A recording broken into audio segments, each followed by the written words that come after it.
Council, are y'all ready? Y'all ready on that side?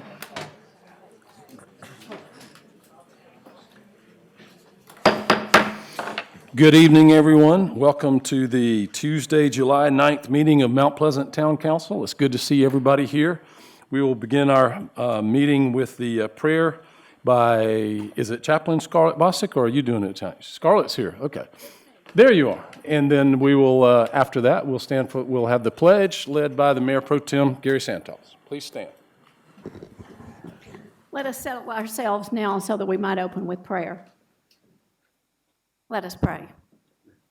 Wonderful Counselor, we come before you this evening to give you thanksgiving and praise for all that you are. We thank you, Father, for the council people that are here, men and women, that are willing to serve and guide this township. We thank you for the citizens that are civic-minded that are here this evening. We thank you also that each and every person has arrived safely and ask that you see us home safely as well. In the name of all that is holy, amen. Amen. I pledge allegiance The flag of the United States of America and to the republic for which it stands, one nation, under God, indivisible, with liberty and justice for all. Thank you.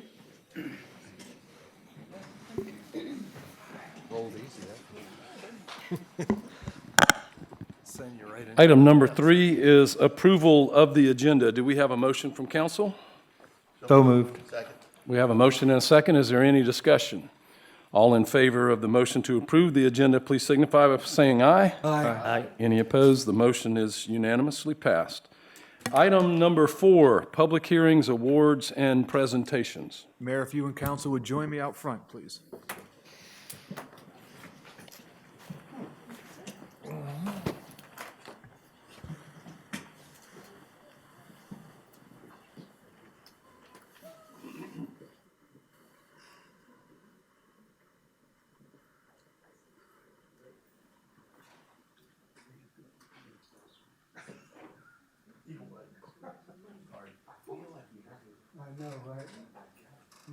I need no introduction, right?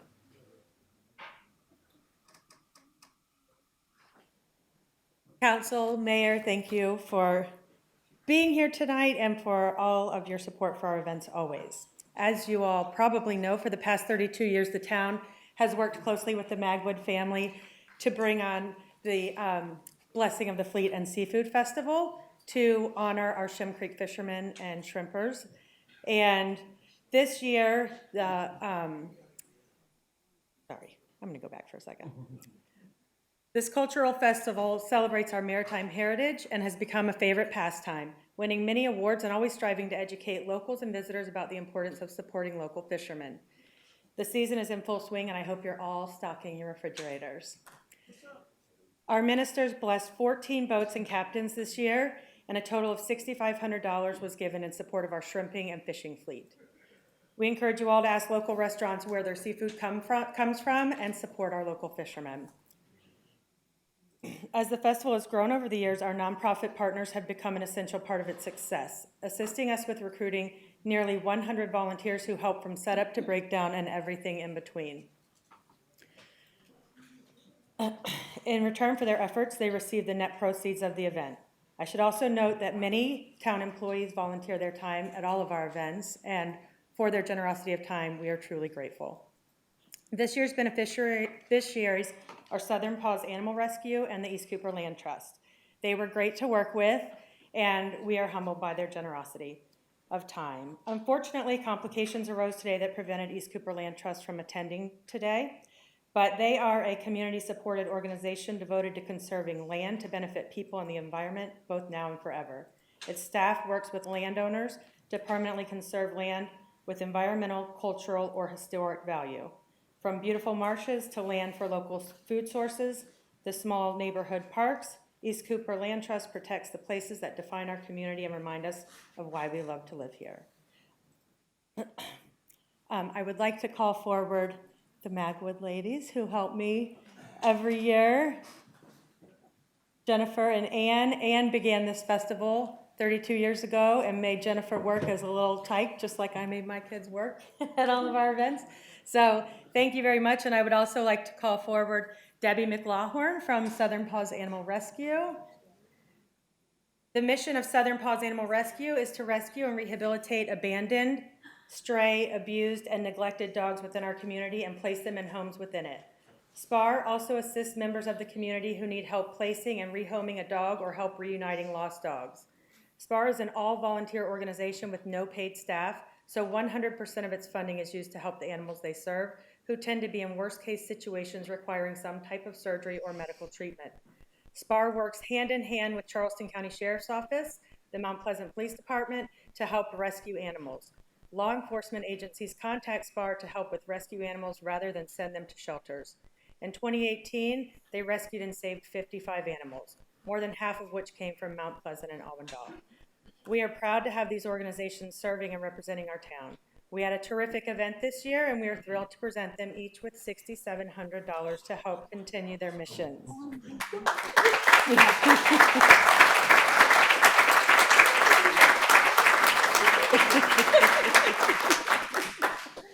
Oh, wow. Thank you.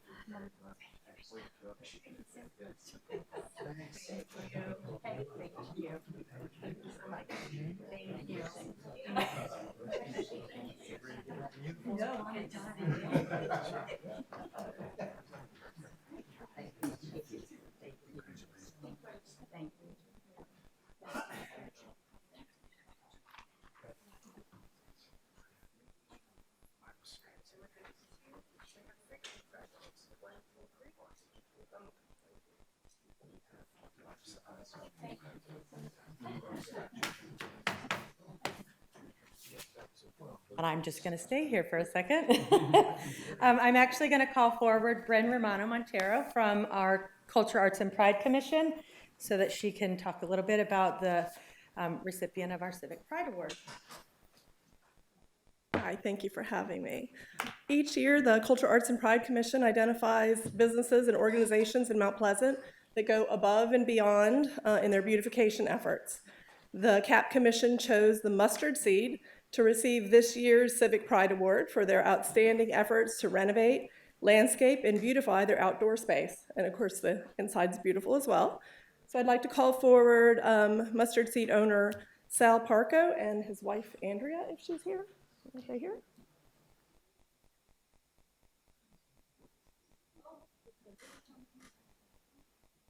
Well, we will accept on there. I'll accept on their behalf. Okay. Something must have come up. I talked to. Appreciate the continued support by the council and mayor, and thank you for everything you do for Culture, Arts, and Pride. Thank you.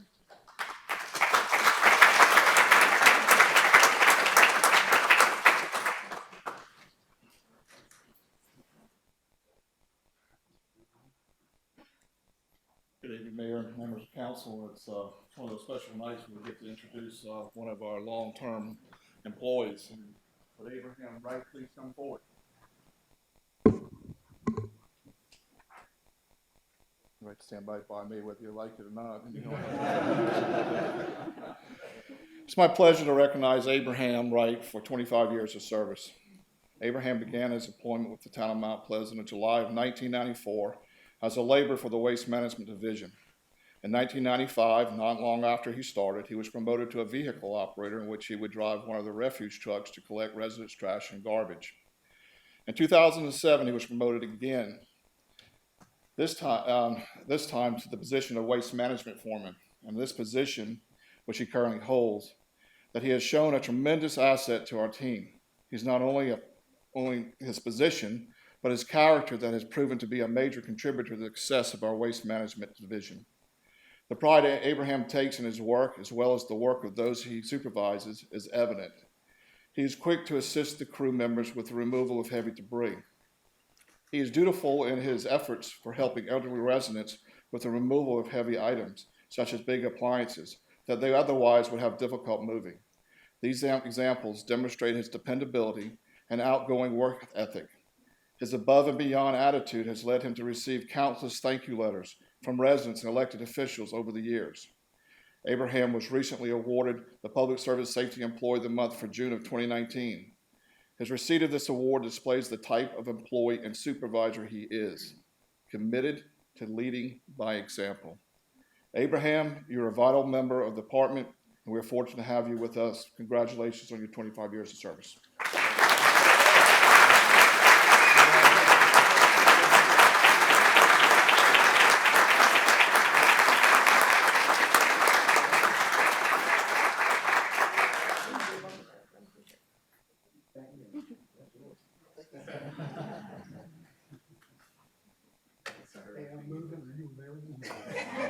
Thank you, sir. Thank you, sir. Thank you. Thank you, sir. Thank you, sir. Thank you, sir. Thank you. Thank you, sir. Thank you. Thank you, sir.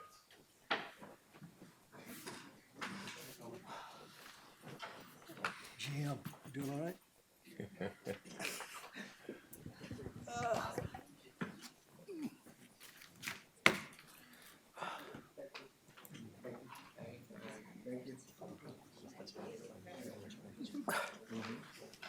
Good stuff, man, good stuff. What is this? Item 5 on our agenda is approval of the minutes from the June 11 Town Council meeting and the June 2019 financial statement. Do we have a motion? So moved. Second. We have a motion and a second. Any discussion? All in favor of the motion to approve the minutes, please signify by saying aye. Aye. Any opposed? Opposed, no. All right, the motion passes. Let's see, we have 8 tonight, 7-1. The minutes are approved. Item 6 is public comment. We would ask if you have a comment to make, you come to the lectern, give your name and address, and you have 2 minutes to speak. We do have a clock that tells, a countdown clock, and you'll get a green, yellow, or red light. So we will now open it up for public comments for those who have signed up. Mr. Demore.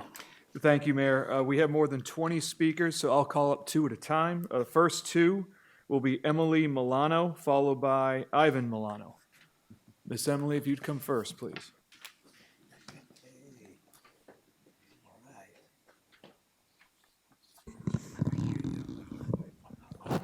My name is Emily Milano, and my address is 1597 Lennings Run. Please do not consider a bed and breakfast as a short-term rental because it is not not a business right now. Thanks. Thank you. Good job, Emily. Short and sweet. Go back. My name is Ivan Molano, and I live at 1597 Landings Run. And I think that this ordinance that is being proposed is wrong for several reasons. One reason is that the town wants to lump every short-term rental into one category. And that is only for the convenience of the town. They think that if you make it different, it'll be inconvenient for them.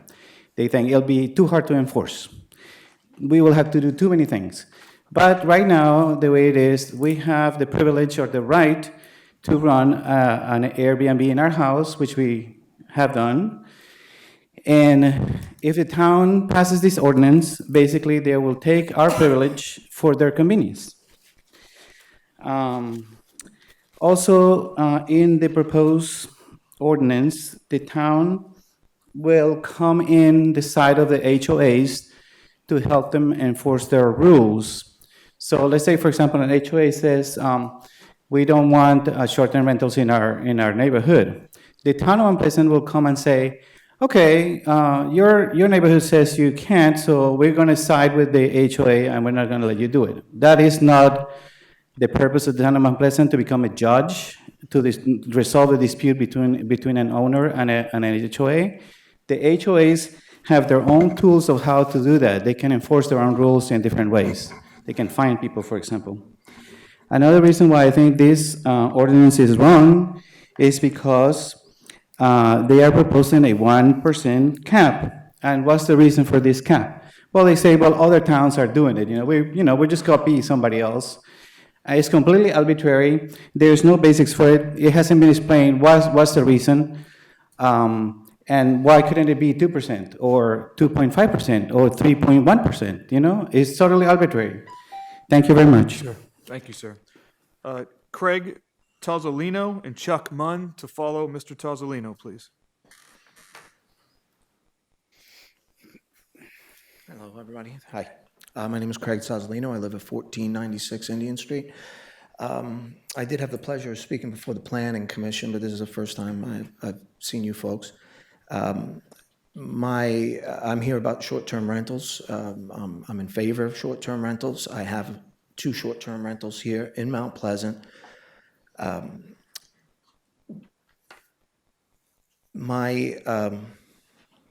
I get my thoughts together. My journey really came from the fact that I took a home that I purchased here in Mount Pleasant. I took a lot of pride in my home as a homeowner. I decided to get into short-term rentals, and what I did was I fixed my home up. I spent a lot of money on it. I take pride in it, and what I decided to do was purchase another property, and I took another dilapidated property in Mount Pleasant over on Vincent, and put a lot of blood, sweat, and tears into it, and got it to a point where it was ready to rent it out. And I just think that I take a lot of pride in the properties I have. I think I take more pride sometimes than some of the other neighbors that I have that live there full time. My issue with the ordinance is going to be about the proposed fee. I don't know if that's something that I don't know the exact amount. I thought it was like $400 or $500 per home on there. And really, the point I wanted to make is that both of my properties, I'm already paying 6% tax, which is, everybody who knows, is triple what I would normally pay if I was living in the house. And I feel that if there's, there should be significant enough income to police this or whatever it is we're going to do in order to do that and I just really don't want to be taxed any further. I already feel like I'm paying my 6% tax on my properties, and I don't feel like I should have to pay more. Thank you. Jenny Moyer, if you'll follow Mr. Munn, please. Good evening. Thank you for your time. My name's Chuck Munn. I'm here with respect to item 2 under new business. My address, by the way, is 19 Summit Place in Columbia, South Carolina. Item 2 has to do with the removal of a 5-foot pervious mulch trail requirement in the Tidal Walk community, part of the Bell Hall PD. This community's been completed, final platted for a number of years. This is actually a duplicate path. There is a concrete sidewalk that leads to the amenity center. This was probably a bad idea at the time, because what it did was it's in the rear of a number of homes, and it would destroy a large portion of the buffer that they have between their homes and the 526. This is a request of the homeowners association, and they prefer to let that buffer grow up so it provides some sound buffer for them. And so they've asked that we come and make this request on behalf of the HOA. The Planning Commission had originally turned it down. Their concern was that they did not know whether it truly represented the will of the people that live in the community, or perhaps just a 3 or 4 or 5 member board that may be making this decision somewhat independently of the ownership. Ms. Moya, that's going to follow me, is the president of the HOA. She's just going to give to you the results of the survey so that you will clearly see that this request by the HOA is the will of the HOA. Thank you for your time. And Jessica Miller. My name is Jenny Moyer. I'm at 418 Turnstone Street, and as Chuck said, I'm the president of the HOA at Tidal Walk. And so we sent out a survey regarding the mulch trail to make, so that we could bring some figures to y'all. And out of the 119 homes in Tidal Walk, we received 92 responses, and 88% are in favor of removing the trail. We're really concerned with the noise buffer as it is, and if we had to take down more trees and more brush, it's just going to make that noise that much worse for the neighborhood. So, thank you. Is Miss Miller here? Oh, there you are, ma'am. Please come forward. DeAudre Gregg, next, please. My name is Jessica Miller. I live at 724 Harbor Lane. I am here to ask for a ban on short-term leases. We live in Waterway Arms on Center Street. This is a residential community now, and it is being overrun with commercial properties and short-term leases. I see the financial upside for people that own for these short-term rentals. However, we have a lovely community, and we like it. The downside is quite high. Last year, we didn't have much of an impact. This season, we have had a fire on June 3rd at a unit was burnt by 12 Airbnb guests. The unit next to it was also damaged and is now sitting charred and empty and boarded up. Over the July 4th weekend, we had 2 units next to me which tested their first session of Airbnb. And in one unit, a group called the Black Hebrew Israelites checked in. There were approximately 30 people coming and going at all times.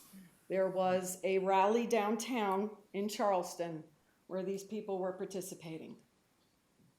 All hours of the night, we had many issues. The plates were from Maryland and Georgia. If you could please Google them on your own free time, you will see what I'm referring to. We had a mass of problems. On my street alone, we have 24 units. 12 units were Airbnb'd over 4th of July. Thank you, ma'am. Ms. Gregg. Following Amanda Snedeker. Hello, Deidre Gregg, 433 Venning Street. I'm here to speak to you regarding item B under old business, the conditional use of a telecommunications tower on that site. I just want to ask, does this conditional use line up with the current comprehensive plan that you're reviewing? Under our community vision and goals, we want to maintain the quality of the built environment.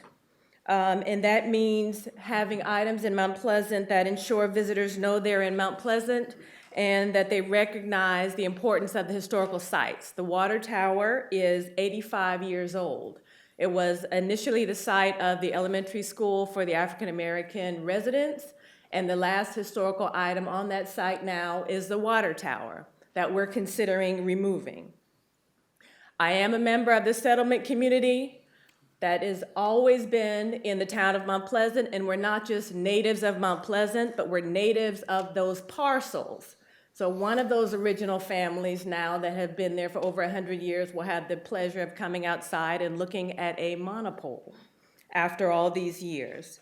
One of the other items under community character, we're stating that we want to provide additional protections. And as we develop the town, we want to consider redevelopment in a manner that is consistent with community standards and with the development patterns of the neighborhood. Is that what we're doing with that parcel? We have other public institutional parcels within the Old Village. What would happen if that monopole was down on Pitt Street? Would you really consider it? The last item that I'm aware of in Rivertown where they needed to put a telecommunications tower, that was 1 year of consideration. It was an HOA. It took them 1 year to consider it, and it was only a 140-foot tower on 29 acres, and you want to put a 170-foot monopole on 2 acres. Please consider the quality of your decision. George Freeman. Hey, I'm Amanda Snedeker. I live at 1518 Village Square, which is the little neighborhood called North Point, which is off of Ben Sawyer. I'm here to oppose the short-term rentals, mainly because our neighborhood is comprised of retirees, small families, they're small houses. We have no way of regulating who is coming into our neighborhood. We have 2 commercial units at the front. One is a mortgage company and the other is a dental office, which we have ample parking for. But one of the issues that we have in our neighborhood is if you have 2 cars that are parked against each other on the street, there's not enough room for an emergency vehicle to come into the neighborhood.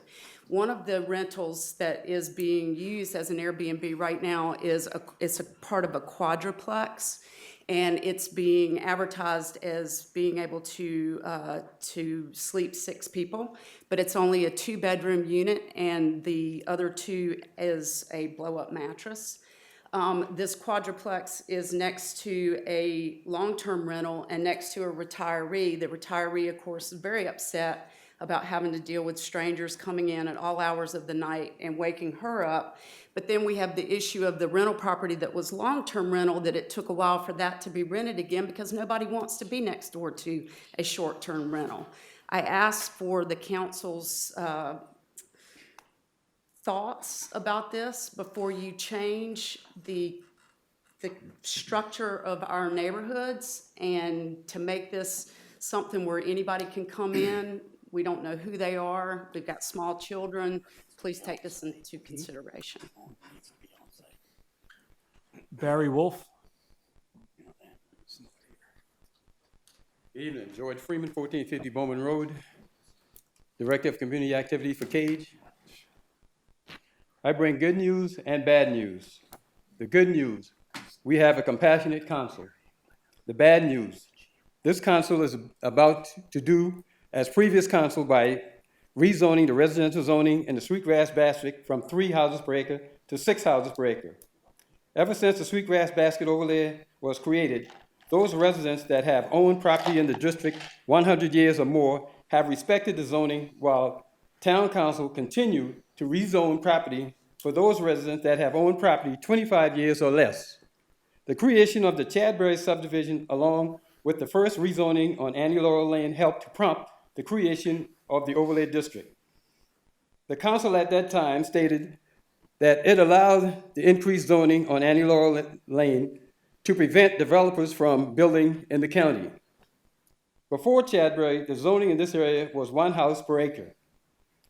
The overlay district increased the zoning to 3 houses per acre, allowing families the opportunity to live next door. The county has respected the overlay district, making it difficult for developers to play the old game of putting the town against the county.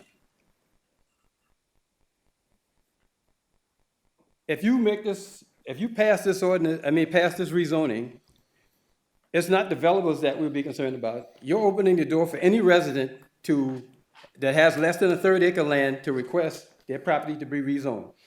I say to you tonight, please listen to the voices of the Mount Pleasant residents and deny this rezoning. Thank you. Mr. Wolf. Chris Coleman.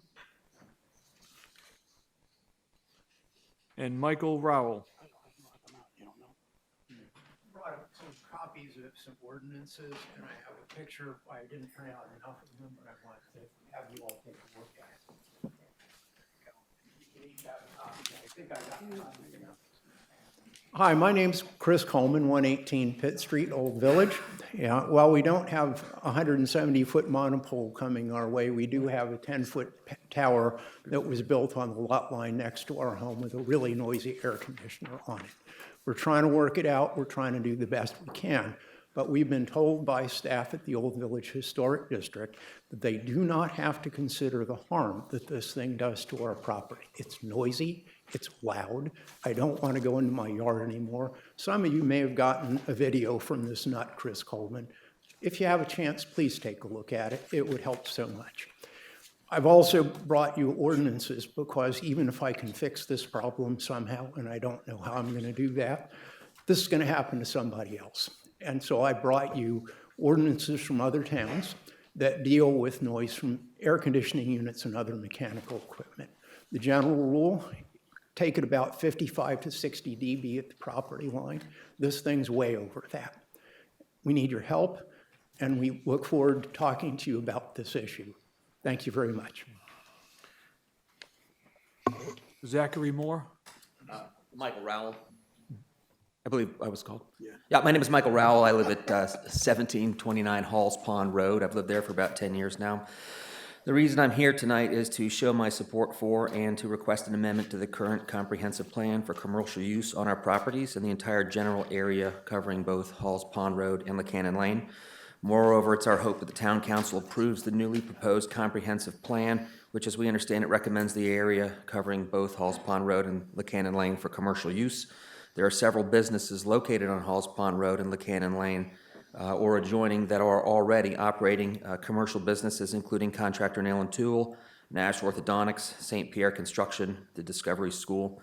I've left some copies up on the dais there for each of you. They are current commercial real estate listings for 4 additional properties that adjoin 3 properties that we own over on Halls Pond and Lacannon Lane. Each of the adjoining properties have separate owners. They've each currently actively listed their properties for sale with various different commercial real estate agents. Each of the property owners are currently actively marketing their properties to various developers for commercial use. It's evident by these commercial real estate listings in our area that all of us in the area support the entire general area being rezoned commercial use. Thank you. Bill Macchio. Zach Moore, 1041 Marsh Court Lane. My question is why? Councilman Joe Bustos, as chair of the planning committee, presumably plays a role in the approval process for all new hotels in Mount Pleasant, including the one that is being built across the street from my neighborhood. I have no problem with this, except for now the same guy is pushing to violate my property rights by limiting my ability to operate a short-term rental. Why? For over a year, Councilman Joe Bustos directed the Planning Commission staff to study short-term rentals. Why? Working hard and leaving no stone unturned, the Planning Commission staff revealed that there has never been a single complaint about short-term rentals in all their years of operation. Meanwhile, Mount Pleasant hotels face frequent issues with drugs, weapons, and prostitution. That kind of thing doesn't happen with short-term rentals because owners have too much to lose and therefore are self-policed. Ultimately, the Planning Commission rejected this proposed ordinance. But here we are anyways. Why? This ordinance will not accomplish any of the things it claims to do, but what it will do is help the hotels by creating a bureaucratic and administrative snare trap for short-term operators. A vote on this ordinance will broadcast whether you're here to defend liberty and the private property of your citizens or to do the dirty work for the corporations. I ask that you reject what I am calling the Joe Bustos Hotel Corporation Protection Act and stand for freedom. Thank you. Michelle Whitback. I'm planning on being a lot more positive. All right? Bill Macchio, 1216 Decoy Court. Waterway Arms, I'm sorry to hear that story, and North Point, those are terrible stories, but with the proper oversight for the overseeing for this town, I believe those things would not happen. Everybody's has a reason for operating a short-term rental, and mine is very personal. Some of you might remember my son, Anthony, who had a brain injury back in 2013. He had a dramatic brain injury while riding his bicycle in San Francisco. His mom and I got one of those dreadful phone calls no parent ever wants to hear. And we flew out there. After a long and heart-filled journey, Anthony is here, prosperous, intelligent, and physically well. He even parallel parked the car outside there. I thought I'd mention that, Anthony. But as a parent, I can only think of his life well after I'm gone, because it's strength and courage to me through these challenges. I've often referred to Anthony as my hero. Unless you've experienced something like we have, it's hard to understand, but our short-term rental has helped to give my wife and I more peace of mind. Why? Because Anthony lives in the same neighborhood, Mallard Lakes. He can walk with his cane or roll over with his wheelchair and manage the asset long after I've taken my eternal dirt nap. I commend the town council for discussing ways to short-term rentals as part of our community. But what's really important here isn't the short-term rentals, it's how they're governed and we can embrace more money flowing into the town. Because if we do the 6% and we have business licenses like any other business, nothing more than that, then I believe it will help reduce or at least maintain a better tax basis. The more we can find ways of generating revenue without increasing taxes, the better we are. Thank you, guys. Polly Silpam?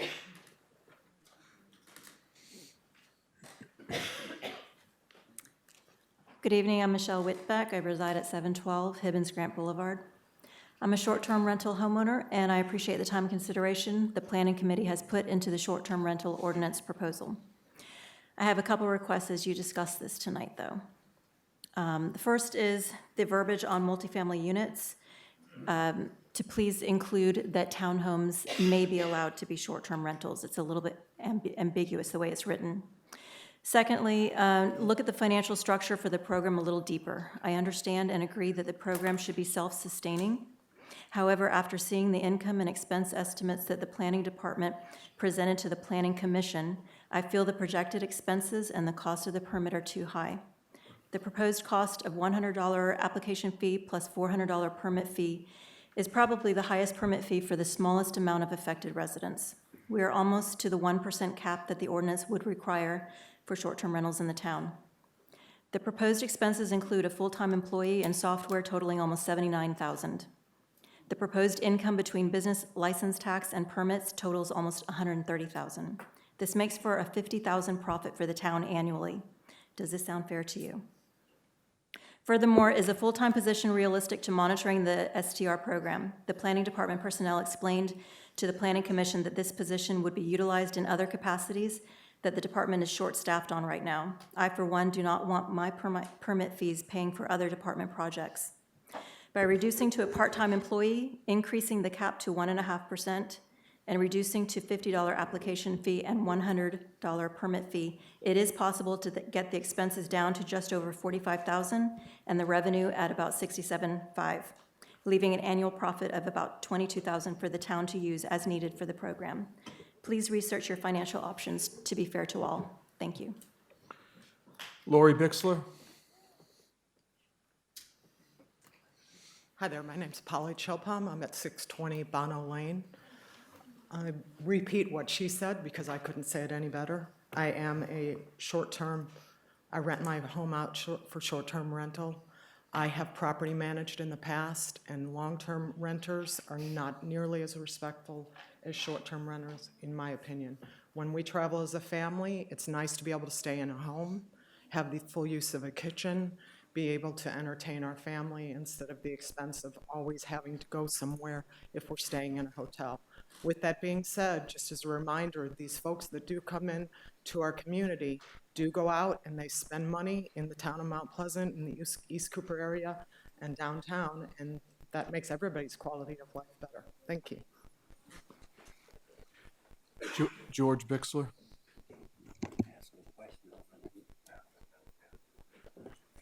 Laurie Bixler, 144 3rd Avenue. I want to personally thank the Planning Committee for the thoughtfulness and open-mindedness that we've shown over the past year. Whereas Councilman Brimmer says, I believe we've met at least 10 times. My journey with the government process began 9 years ago when we first started talking about short-term rentals, when there was only a handful of us in town having short-term rentals. I want to empathize and commiserate with the two speakers who spoke horrifically about short-term rentals and the situation in their neighborhoods. I'm appalled to hear what happened. However, I do want to comment that the proposed ordinance, which you'll all be discussing tonight, will take care of the issues that the objectors discussed, because the proposed ordinance deals with parking, it deals with the number of guests allowed, it deals with overflow, and it would stop that kind of activity. So while we would like to see government staying away, obviously it's time for a reasonable ordinance to take place. And as the core group of owners who have worked with council and with the Planning Commission and committee over the past year. I think what we've come up with is fair and reasonable and a workable beginning place. There are points of contention with the owners. Some people want the cap raised. Some people want the permit fees reduced. These are all good discussion items. As a reminder, the money from the accommodations also goes to support Blessing of the Fleet, Christmas Parade, July 4th fireworks, Street Glass Festival, Food and Wine Festival, Scottish Games, bridge runs, and soccer tournaments. Thank you very much. Thank you, Lori. I can't top that. My name is George Bixler, 144 3rd Avenue, Mount Pleasant.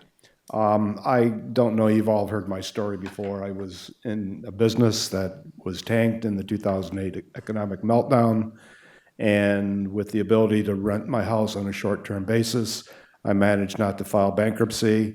I didn't lose my home. I paid for my son's college at the College of Charleston, and a host of other things. We are very happy doing what we're doing, and I'm quite happy with the committee putting together this proposal for the ordinance for short-term rentals. We've come a long way, and I think you guys have done a hell of a job, and I thank you. Pat Sullivan. Yeah, Pat, that's you, Pat. Walter Brown III, you're next, sir.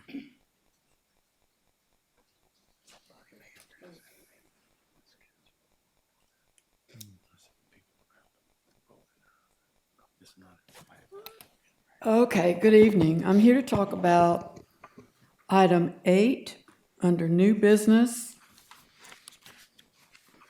number 6 through 10. And this refers to properties on Halls Pond Road, and I don't know how to pronounce the other road, Lacombe. Pat, can I, just to save time, items 6, 7, 8, and 9 have been withdrawn. But there is a request to change the comprehensive plan. At 10, right, just for clarification in case. Yeah, they if all it's go saved time. together, though. They're Okay. all relating to the same thing. Right. So I've been following this issue for quite a while. Some of these properties, as you'll see in these photographs, they have equipment stored in the front and the back of their properties. And they are currently in the county. They are zoned residential. However, they're being used as commercial. The county is aware of this.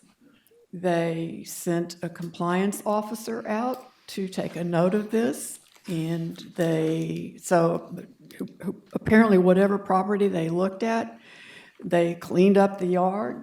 And now the photographs that I'm passing around now, I took at 12:30 this afternoon. So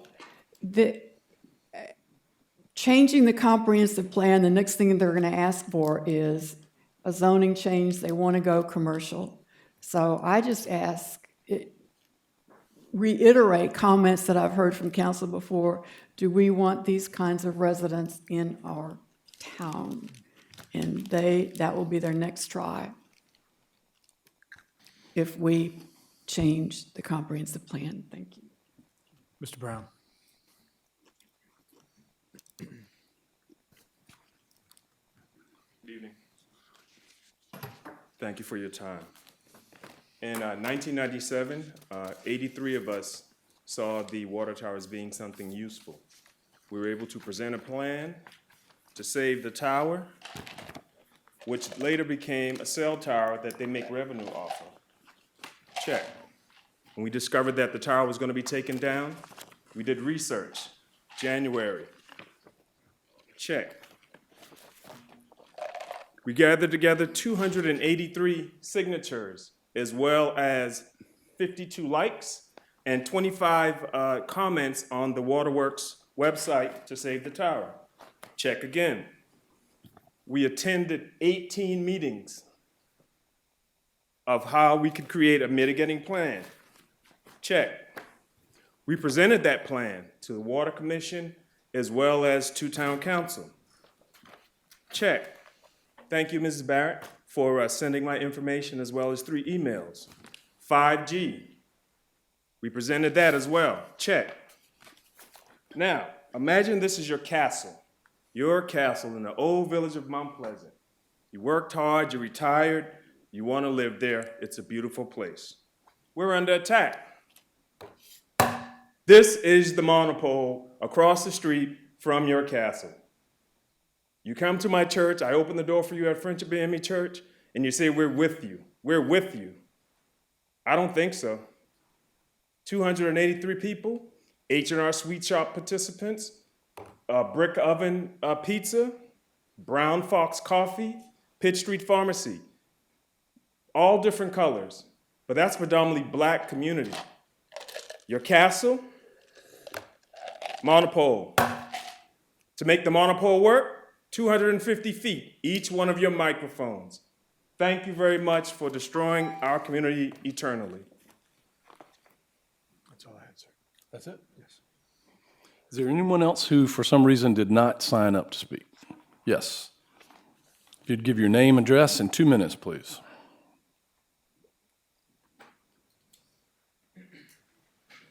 Thank you. My name is Christina Carl. I live at 660 Bank Street, and I am here to speak about short-term rentals. So I am for more self-regulation. I do believe what is taking place is working, and also, but I believe in compromise also. So if we all agree that some regulation is necessary, okay, but looking at the permit fees to keep those reduced. So a few points. My husband and I have a short-term rental property in Old Mount Pleasant. This is an investment property.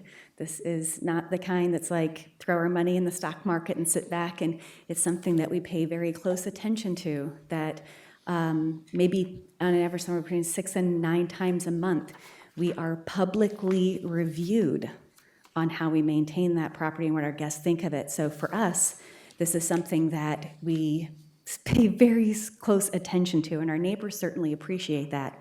Those that live on the street say the house has not looked that good in 15 years by a long shot. It's helped with their property values. When I visit the house, which is very frequently, but when I do and I actually see the guests outside about 30% of the times, they're socializing as the neighbors. I find them barbecuing together. They're having adult beverages together. They're having a great time. But also, in addition to that, some things, when it comes to the local economy, we know what it does for tourism, but also be thinking about, again, this is an investment. When I look at what I'm paying in taxes versus the previous owner, it's gone up 10 times because of, seniors and property values at the time, et cetera. So I'm paying property taxes, there's occupancy taxes, but we're also doing our part by, we've hired our neighbors to maintain the yard. Also, we've hired neighbors to do all the hardscaping and landscaping, hired someone local in Mount Pleasant a few blocks away to paint the interior, exterior, and our cleaning person also is a mile away, so, yeah. Thank you. Yes, sir. Name, address, in 2 minutes, please. Hello, my name is Brandon Mazik. I live at 1285 6 Mile Road. I'm not going to take up too much of your time. I'm just here because of the Mount Pleasant Sweetgrass Basket Overlay. Living in a 6 Mile community, just growing up there, I'm used to it being a certain way. And then now with the Sweetgrass Basket Overlay, it's supposed to be, 3 houses per acre. And now they're asking for a rezoning to make it 6. And my mother over there, coming up, she always told me, rules in the house don't change. For example, when I wanted to jump on the bed, right? It's don't do this today. That means tomorrow, next week, next month, don't jump on the bed.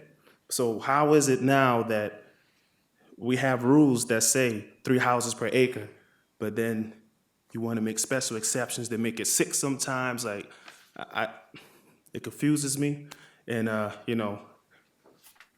as a black person in the community, yeah, a lot of us are not representative, but it's important to us to keep our community, or try to keep certain areas like the Hamlin and 6 Mile community the way they used to be. Thank you. Anyone else? Yes, sir. Name, address, 2 minutes, please. My name is Alan Nix. I live at 1401 Dismore Circle. This comment is related to the Dunes West PDD amendment that's scheduled for the second reading this evening, which is the R1219 amendment. I wanted to inform the council that a motion has been filed in that case, underlying case 2015 CP10 2751, specifically addressing the underlying Dunes West Amendment PDD.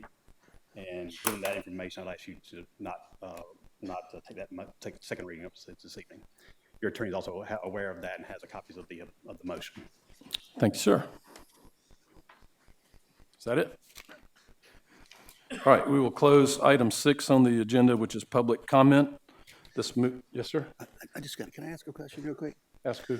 Just the people who spoke to us just now. I would just like to say or see how many of the short-term rental folks out here actually live on their property that they're doing the short-term rental. Raise your hand for me. Okay.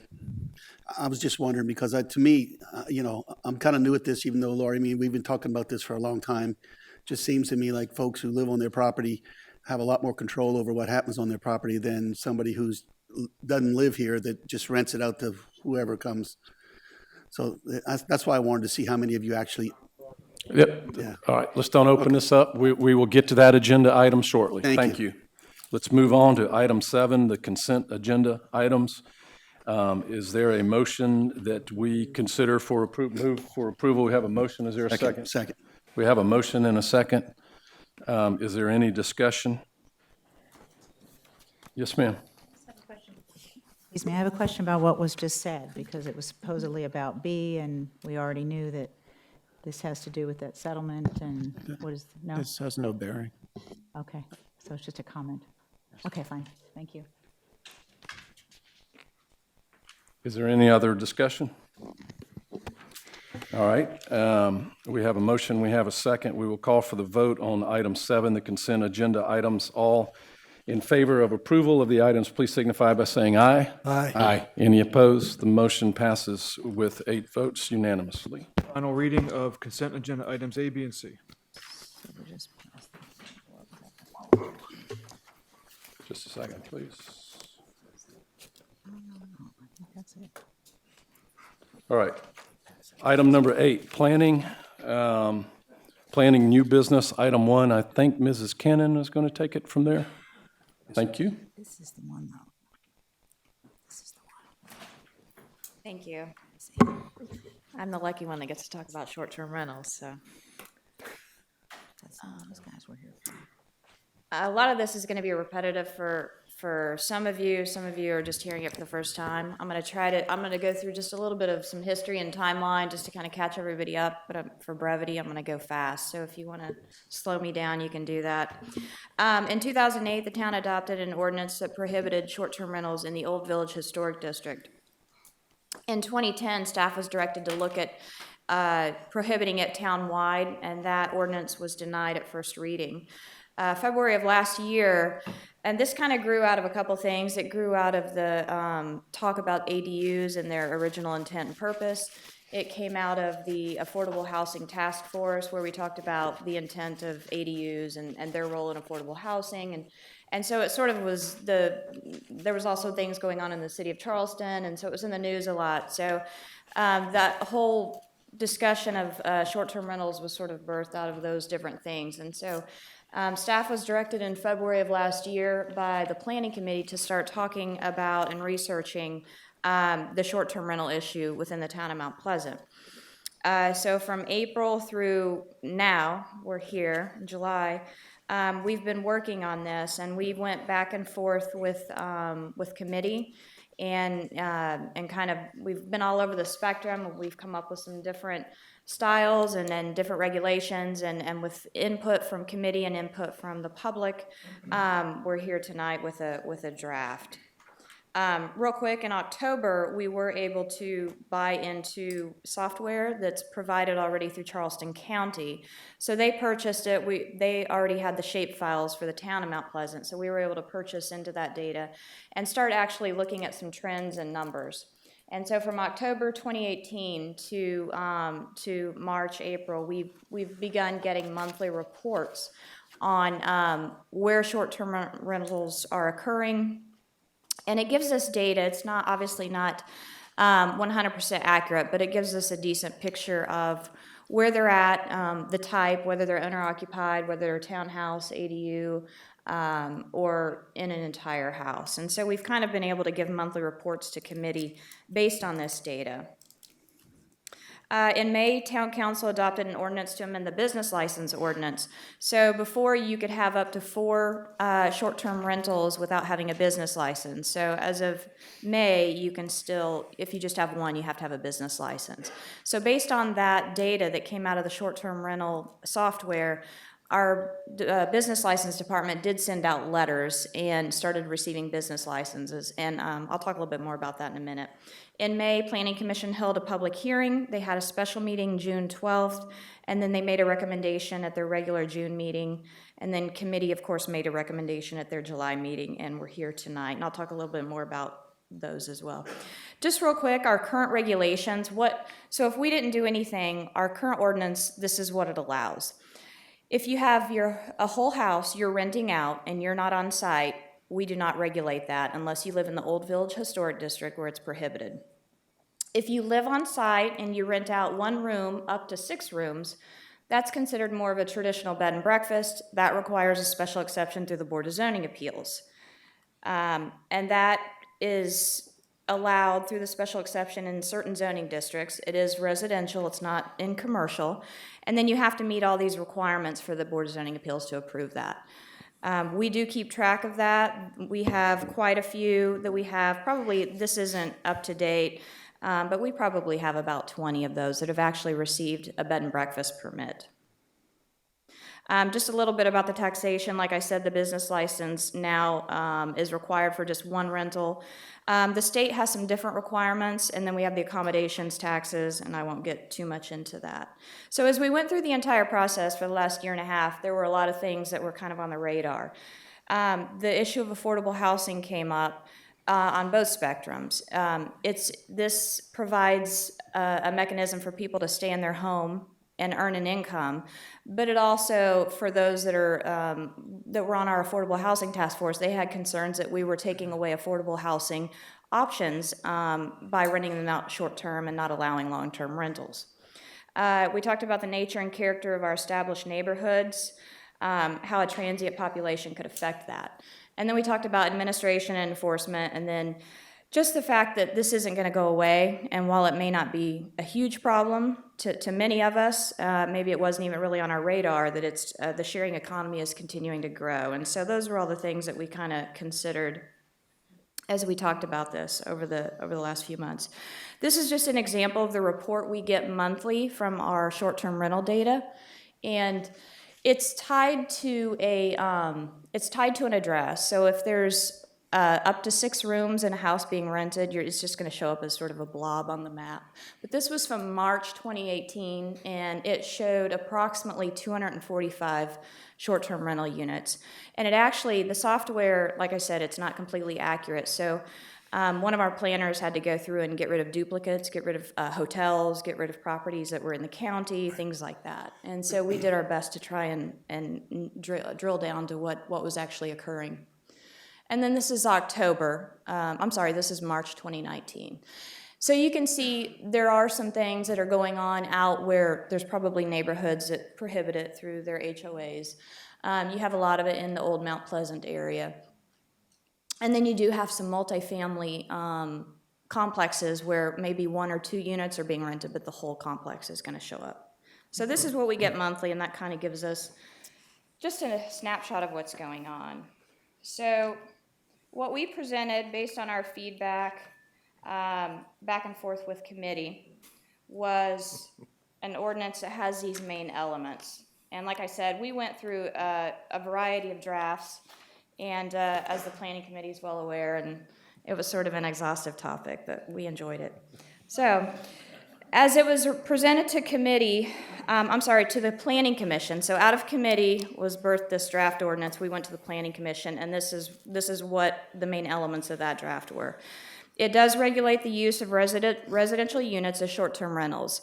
So we wanted to make sure that, first of all, this doesn't apply to commercial property at all. This is a way to regulate residences and residential units.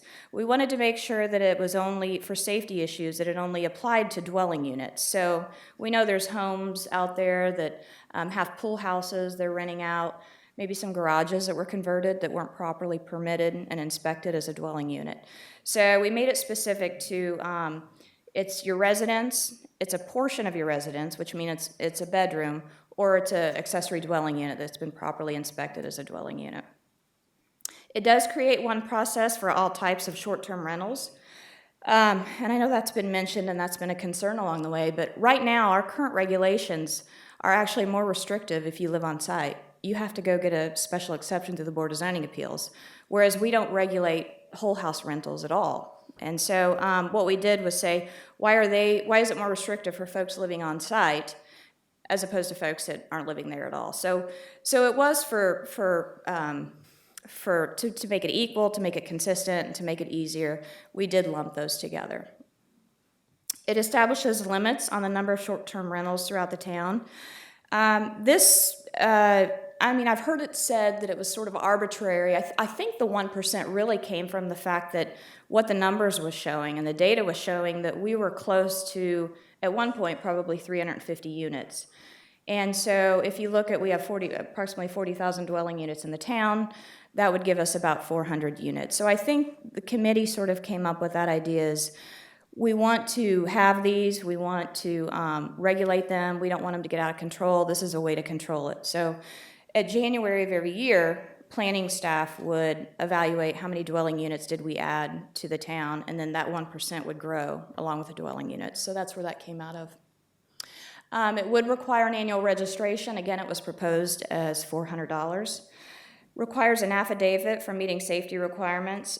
We originally started with the affidavit, and then we went throughout the process to having an actual inspection, and it was like a 3 or 4 page inspection, and it sort of looked like it was going to become a little bit too much. And so we pared it back, and we're requiring the affidavit now. And we do require affidavits for other things. When we submit applications, we require an affidavit saying that you don't have covenants and restrictions prohibiting it and things like that. And so that was reasonable. A general liability insurance, it does require the business license. Establishes occupancy and prohibits overnight events and parties. Does prohibit short-term rental activity within any neighborhood that does not allow it due to HOAs. And as presented to the commission, it prohibited them in multifamily dwelling units and the multifamily zoning district. It also established parking requirements, 1 additional off-street space for every bedroom rented, and then it had written into it an enforcement mechanism. So we took that to Planning Commission, and Planning Commission had a number of concerns, and so we came ready to the special meeting with sort of some slides to address their concerns. And they were similar concerns of what the public had and some comments we've heard along the way. And the Planning Commission ended up recommending denial of the ordinance. And so when we took it back to committee last week, we went through those concerns, and the committee recognized those and decided to make a few changes. And so they did talk about lowering the application fees. And so what was put out was approximately $250. And I know that our finance department's been working on some numbers, but the committee threw out that number, and so we did make that revision.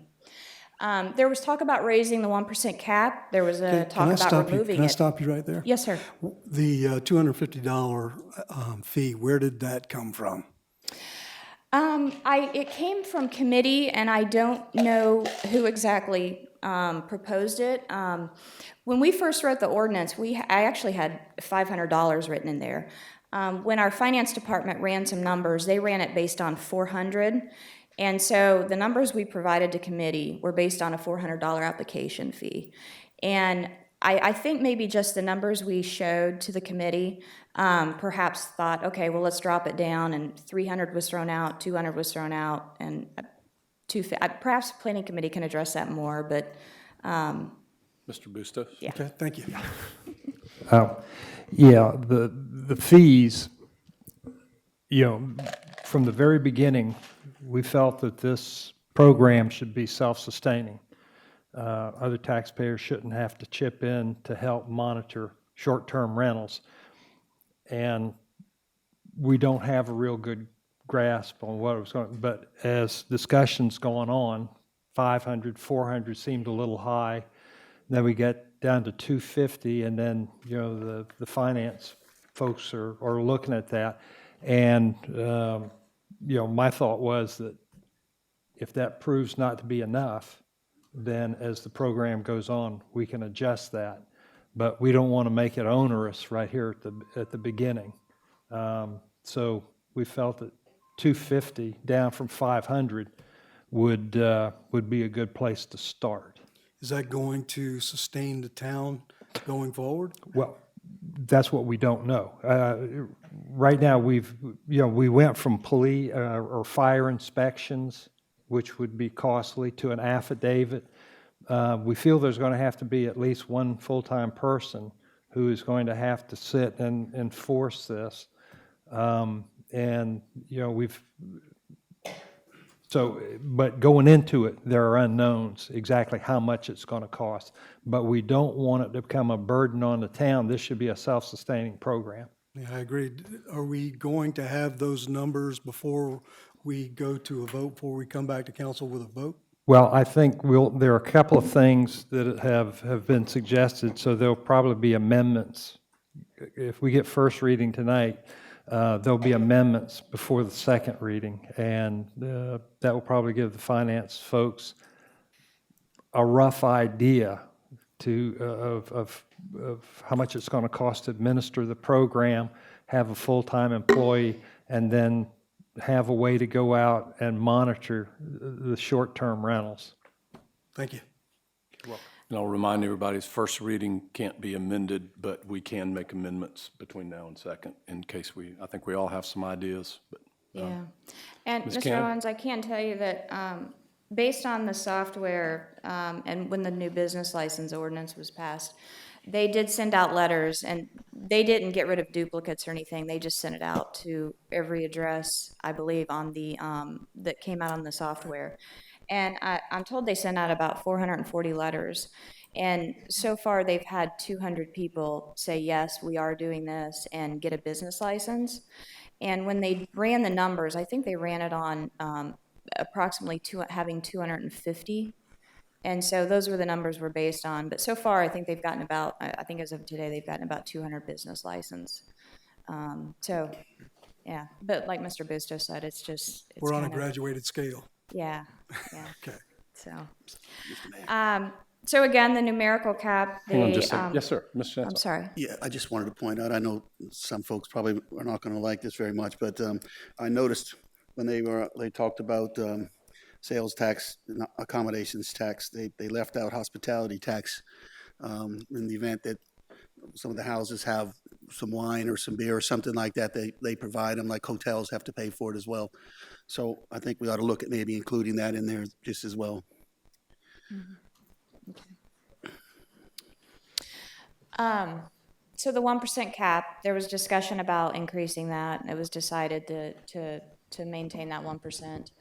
The parking requirement, that was sort of came out of staff looking at what other municipalities did. After further review, it seemed that may be a little too much. And so instead of having one additional parking space, right now if you have a single family residence, you're only required to have one parking space.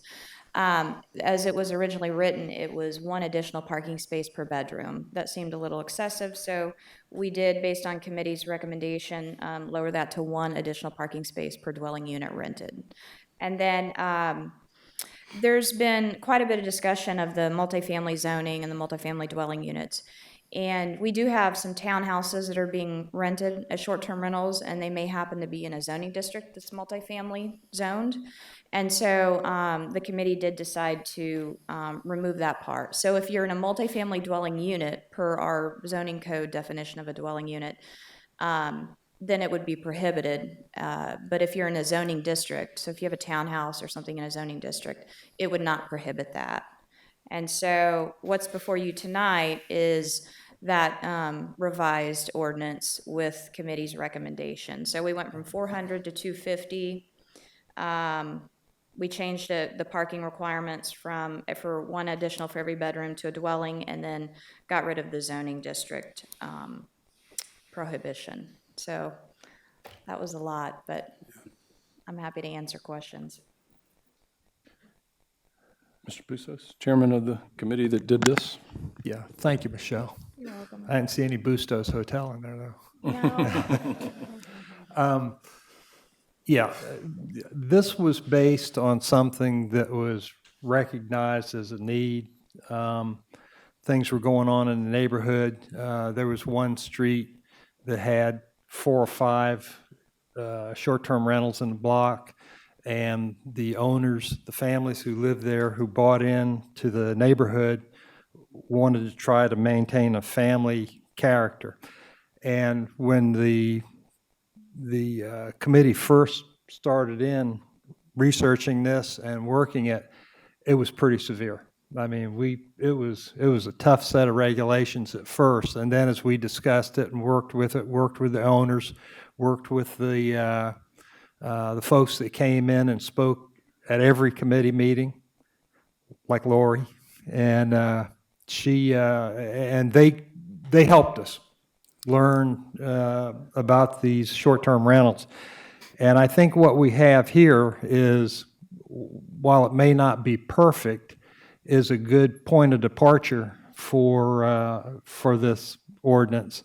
And I think as we go through a couple of years, we'll probably have to adjust this some.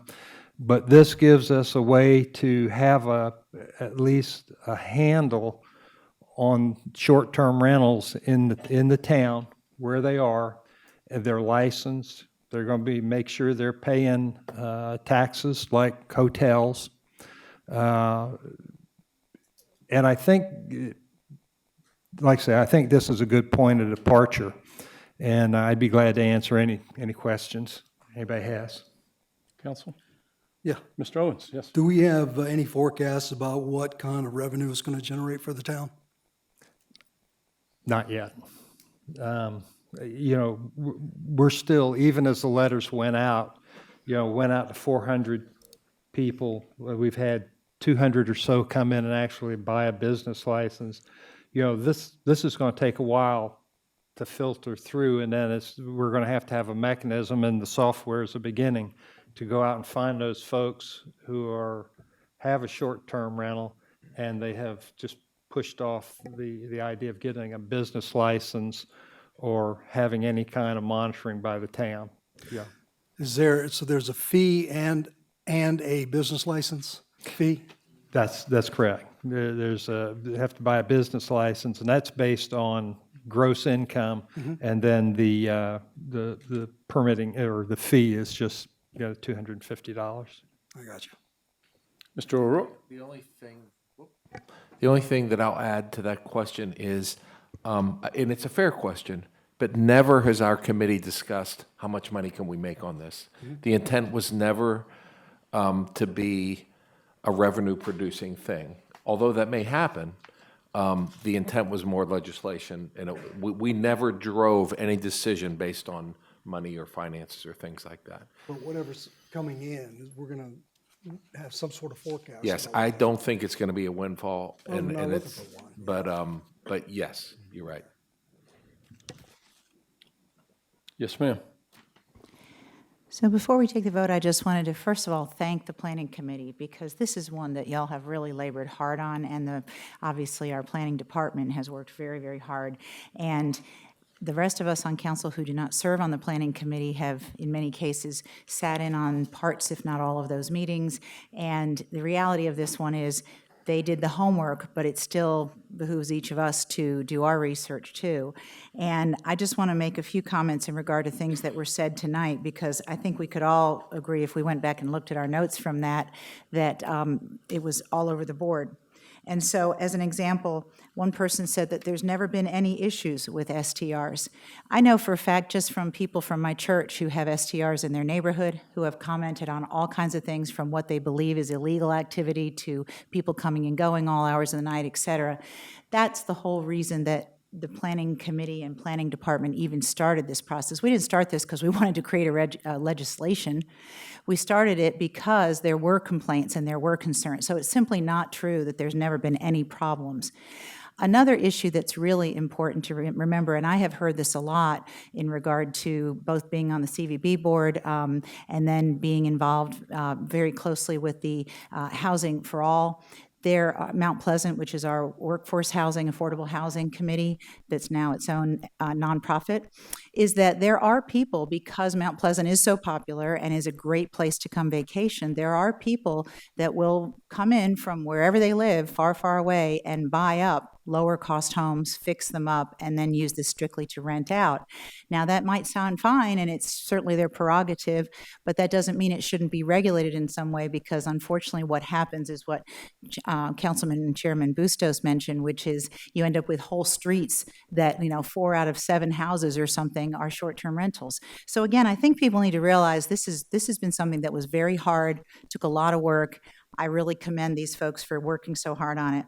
And then the other thing is we did hear one lady tonight who gave us some pretty darn good reasons to say get rid of STRs altogether. I'm not saying we should do that, but she was talking about some sort of nightmarish things. And even Lori Bixler, who has been so diligent, said, gee, if she heard about those things, she'd be upset too. So it is needed to be regulated. I don't think there's any doubt about that. Anybody who doesn't think that just needs to sit in on a few of those other meetings and hear all the stories that we've all heard. So thank you so much from all of you. Mr. Brimmer. Thank you, Mayor. Just a couple of items. Again, this has been a long time coming, a lot of revisions. Michelle, to you and the planning staff for hanging in there with all the different directions that we gave you over the past year or longer. It is a place to start. I will say there's one part of this that still gives me a little concern, and that is the parking requirement. I think the one space for every bedroom is a lot, but would you mind putting the slide back up of where the STRs are located? The latest one we have?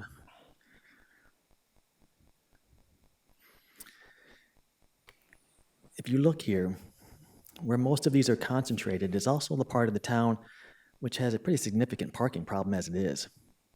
We've heard loud and clear from the old part of Mount Pleasant that it is, especially around Shem Creek, it is just problematic and it's unsafe. And I'm concerned that if we only do one per dwelling, where are any additional cars going to go? They're going to go on the street.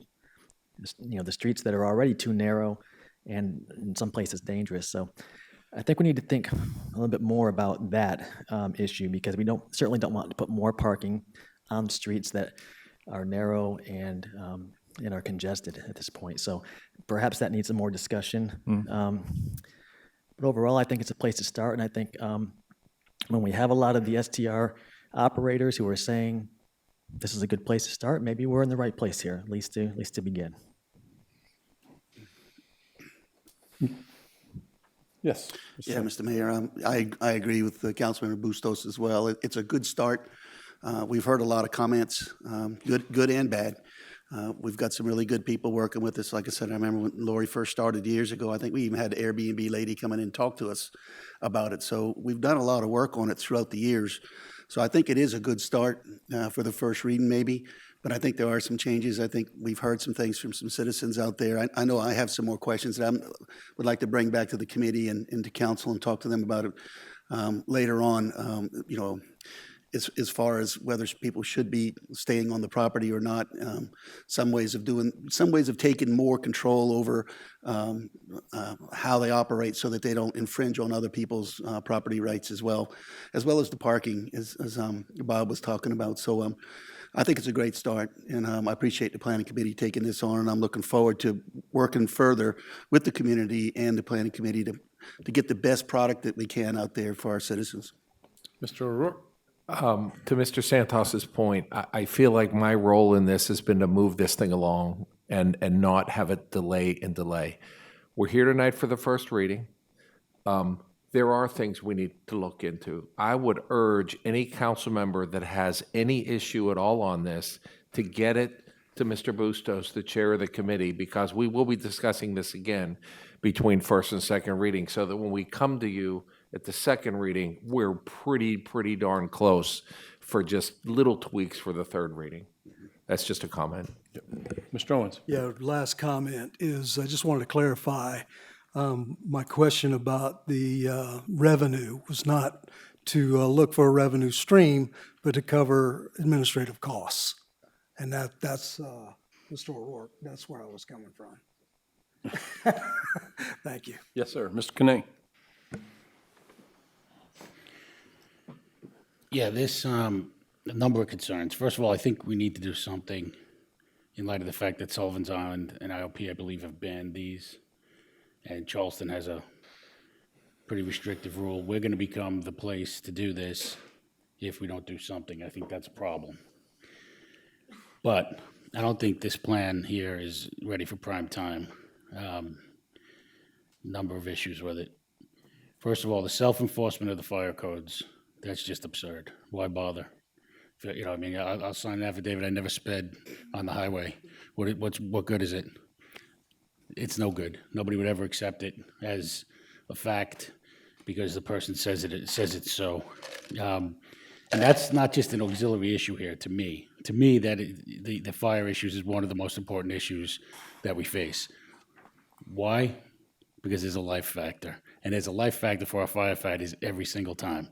And I sent in a pretty lengthy list, I think it was to Ms. Cannon and Mr. Olma, it was probably a year ago, listing out things that I thought should be considered from a fire perspective, including when an ADU is remote from the street, that there be some type of marking at the street, that it be marked in the 911 system so that we know that there's what maybe looks like a garage is a dwelling unit. But I just think it's really problematic to say the town's going to endorse this because somebody signed off on it, because what happens when things go bad, and they will. The town's going to be on the hook and asked, well, why did you accept the person's word for something that the town, we either, in other words, we either accept the responsibility for it and inspect these things right, or we get out of that business, which I wouldn't advocate for, but you can't do it halfway. The other thing, I just echo what Mr. Bremer said on the parking. I think we're reducing I get the sense that many people want to contract this a little bit so that we don't get overrun. That's a common theme I hear.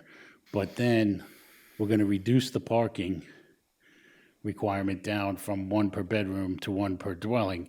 And it's kind of absurd because if you have let's just say you're doing it on a 1 acre plot and you have a 12-car driveway, it's not an issue. But it might be an issue on a street where parking is a problem. You know, I just don't think that was thought out well. I think that needs to be looked at a little bit more. The other issue I have is the 1% number. Maybe it should be 0.5%, maybe it should be 2%. How do we arrive at that? Because the day is going to come when we get to the 1% number, and then somebody comes in to do one of these, and they're denied.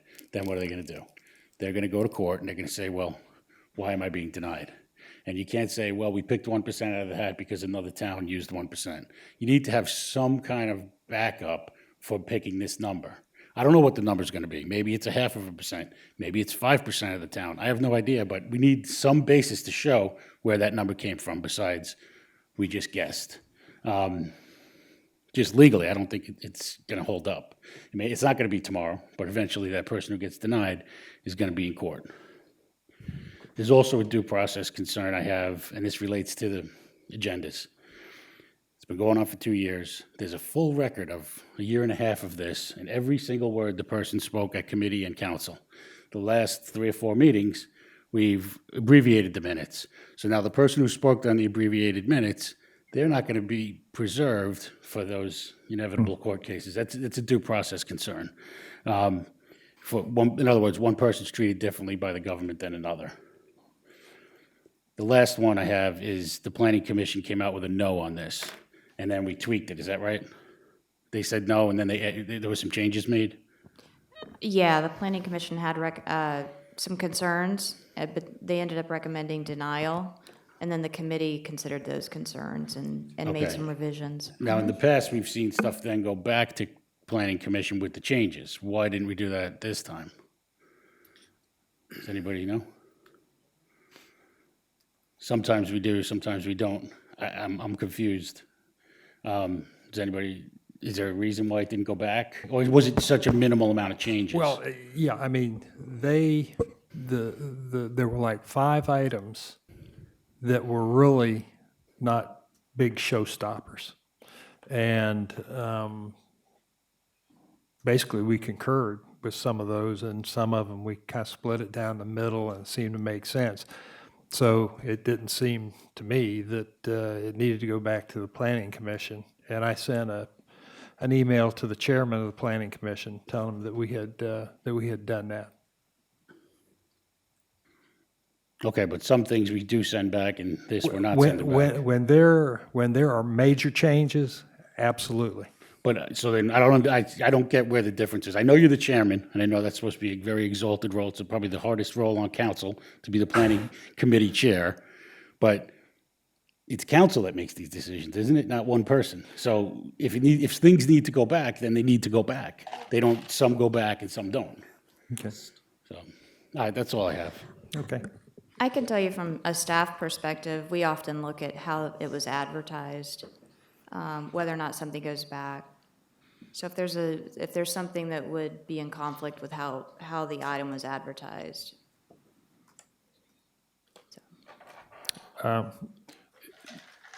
Is that all? Who's asking to be recognized? Were you asking to be recognized? Yes. Okay, Mr. Just Owens real- and then Mr. Biggs. Just real quickly, Joe, is, in looking back in the minutes, it looked like there was 4 bullet points: consideration of decreased permit fee, elimination of requirements for additional parking, restriction of short-term rental for apartments, and allow short-term rentals for townhomes. That was the list. That's correct. And we addressed those, so. Ms. Santos? Yeah, my understanding was the planning commission was finished with it and basically washed their hands of it and sent it to you guys to go ahead and make the final decision. That's what I understood. So you did it. I think you did a good job on it, and now we need to move forward. Okay.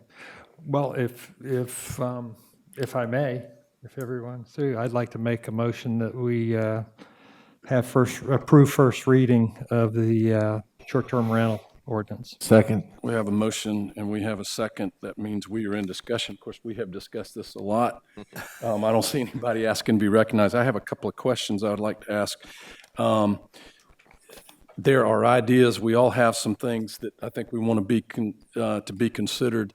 Will this automatically go to the planning committee for discussion at our next committee day, so that the things that we've all mentioned, maybe some of these things, because we can't amend it tonight, but. That's correct. I mean, there's no reason it can't, right? I mean, Okay. right now, you can say, for the questions that we've had, that, the planning committee will address those. Okay. Because I also, there's some things I want to consider. I want to consider the start date. I want to see us consider some possible grandfathering, because we're not trying to hurt our citizens who have made significant financial investments in it. I know some places have grandfathered, and we got to look at this, so don't anybody overreact, because I'm not making a motion, and I'm not sure that I will. But, there has been discussion on this, and we discussed it when I went down to the Riley Institute and asked questions, because they've worked on this all over the country. Sometimes citizens are grandfathered in until the property is conveyed, and that doesn't mean that the next person is going to get the permit to do that. I know there's a lot of legalities in that. But we're trying not to be draconian. We're trying not to cause any of our citizens to have immediate bankruptcy or something over this, but we are trying to protect the character of our neighborhoods. So we have a chance to do that between first and second reading.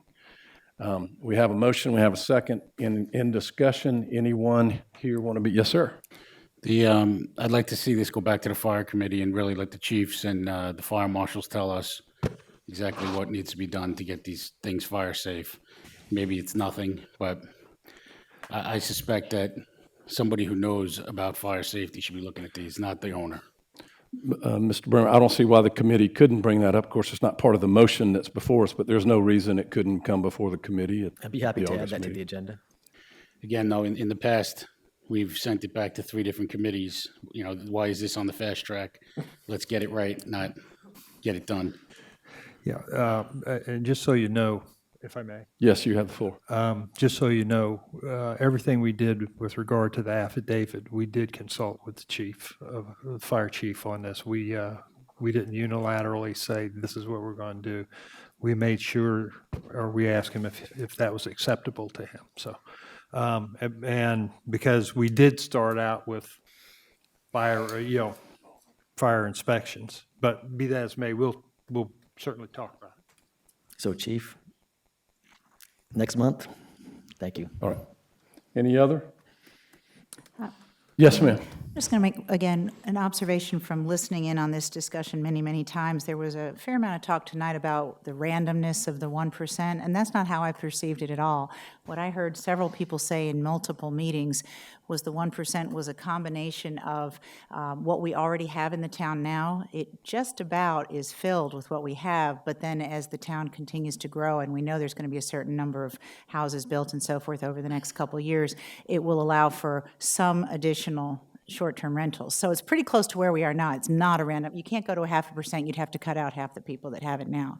And then the other thing that, on that same note, is that it also had to do with neighborhoods, as we keep saying, that were very close to each other that had a lot of properties nearby. There was discussion about making that even more specific.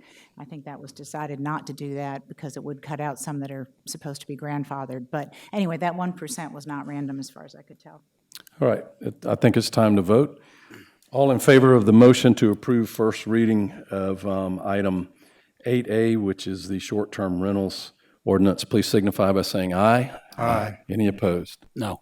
All right, by a 7-1 vote, the motion passes. It's first reading ordinance number 19048. Thank you, Mrs. Cannon. Are you staying for the next item, or? Yes, sir. Okay. That leads us to item 8A2.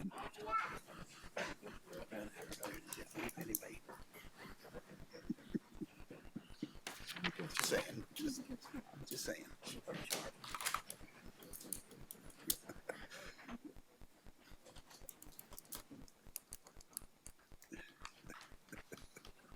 Eight A3.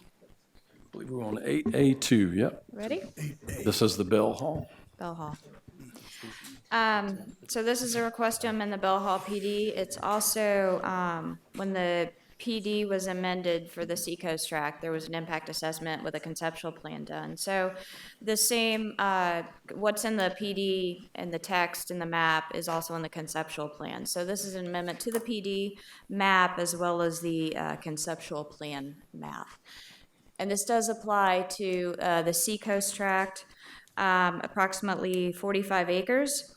It's known as the Tidal Walk, and the request is to remove the requirement for a 5-foot pervious mulch trail that's located within the wooded buffer along I-526. And so this was, development was done in phases, and the requirement was that this trail was put in and it would connect to the amenity centers, and then there's some aerials there. And then here's what was approved is the conceptual plan and the PD. I think we have a motion. Okay. Yeah, Thank I'm you. going to make a motion that we approve first reading. Second. We have a motion and we have a second. We're in discussion. I believe we've heard from the HOA, we've heard from everyone this would require taking out a tree buffer to do something that apparently is not necessary. Nobody's here to speak against it. Anyone have any comments? All in favor of the motion to approve, please signify by saying aye. Aye. Any opposed? Motion passes 8-0. First reading ordinance number 19049. All right, 8A3, please.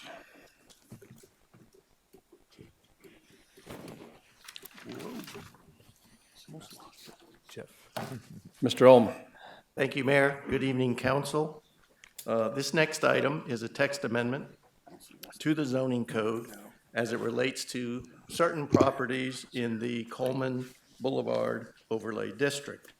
And if you'll recall, a property owner, an owner of several parcels for the development or the existing center known as Peach Orchard Plaza, had requested annexation into the town, a rezoning to AB2, and an amendment to our height limit map ordinance that would increase the height on these properties to 60 feet. You dealt with first reading on the annexation and the rezoning, and at the time, staff and the applicant expressed to you that we might have had a better way to be able to address the height without making such a broad general change. So what we've worked on are changes specific to this district. So by way of history and background, this is the Coleman overlay, and the various colors indicate different sub-areas within the entire corridor. And we're focused on what's known as B2, and each one of these sub-areas has different requirements for heights, other provisions and development standards.